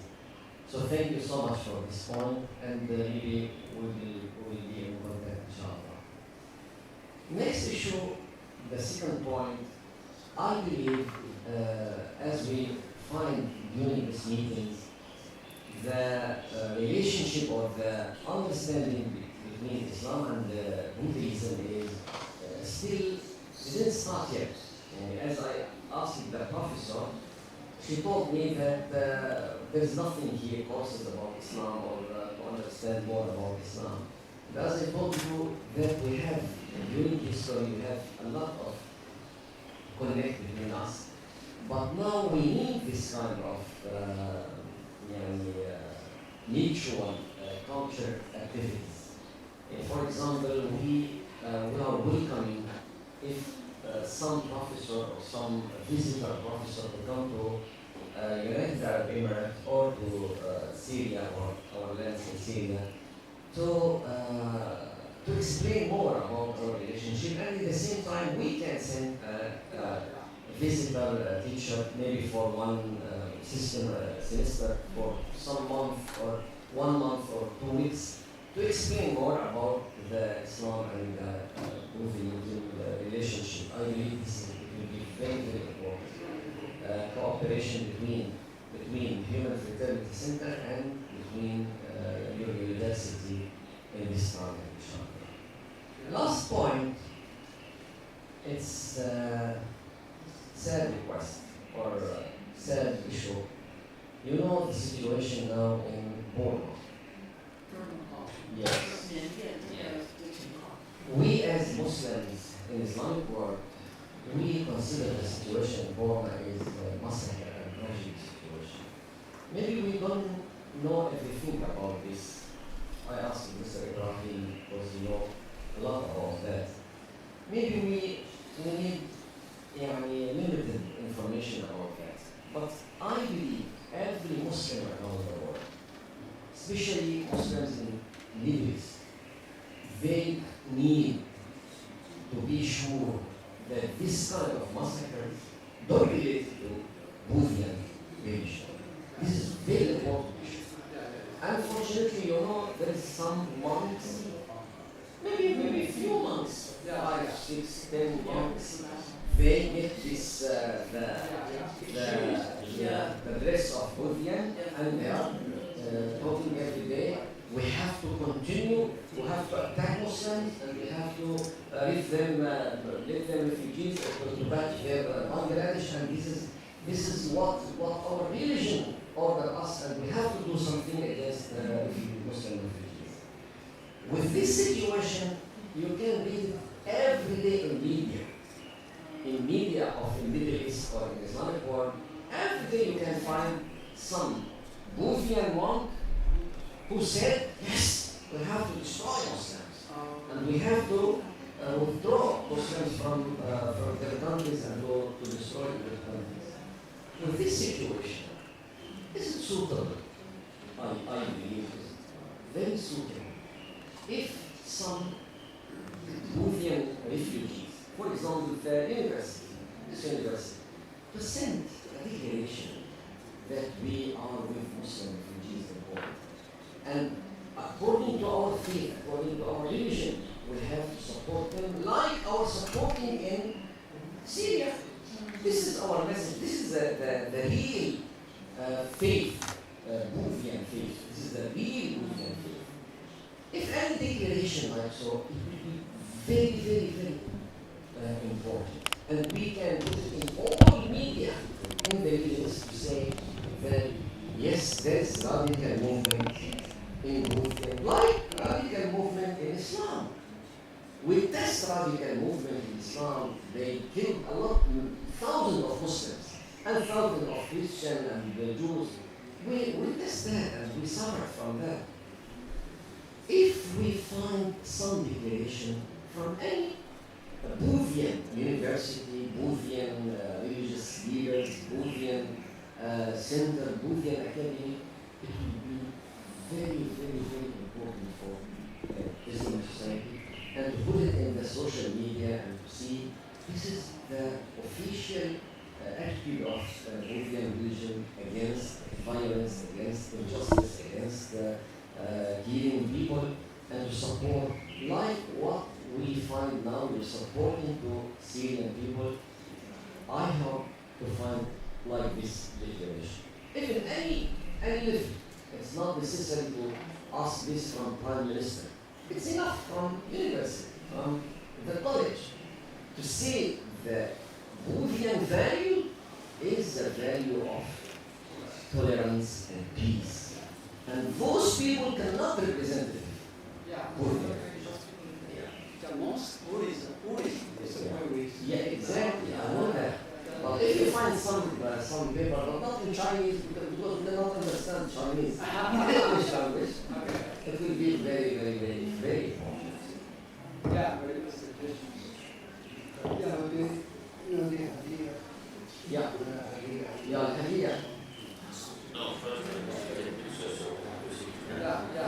Just a photo.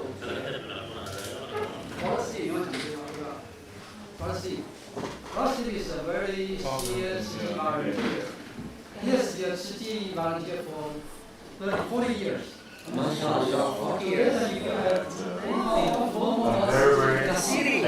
I'm very touched by that your presentation. Thank you. Very, very good points. Thank you. I'm very touched.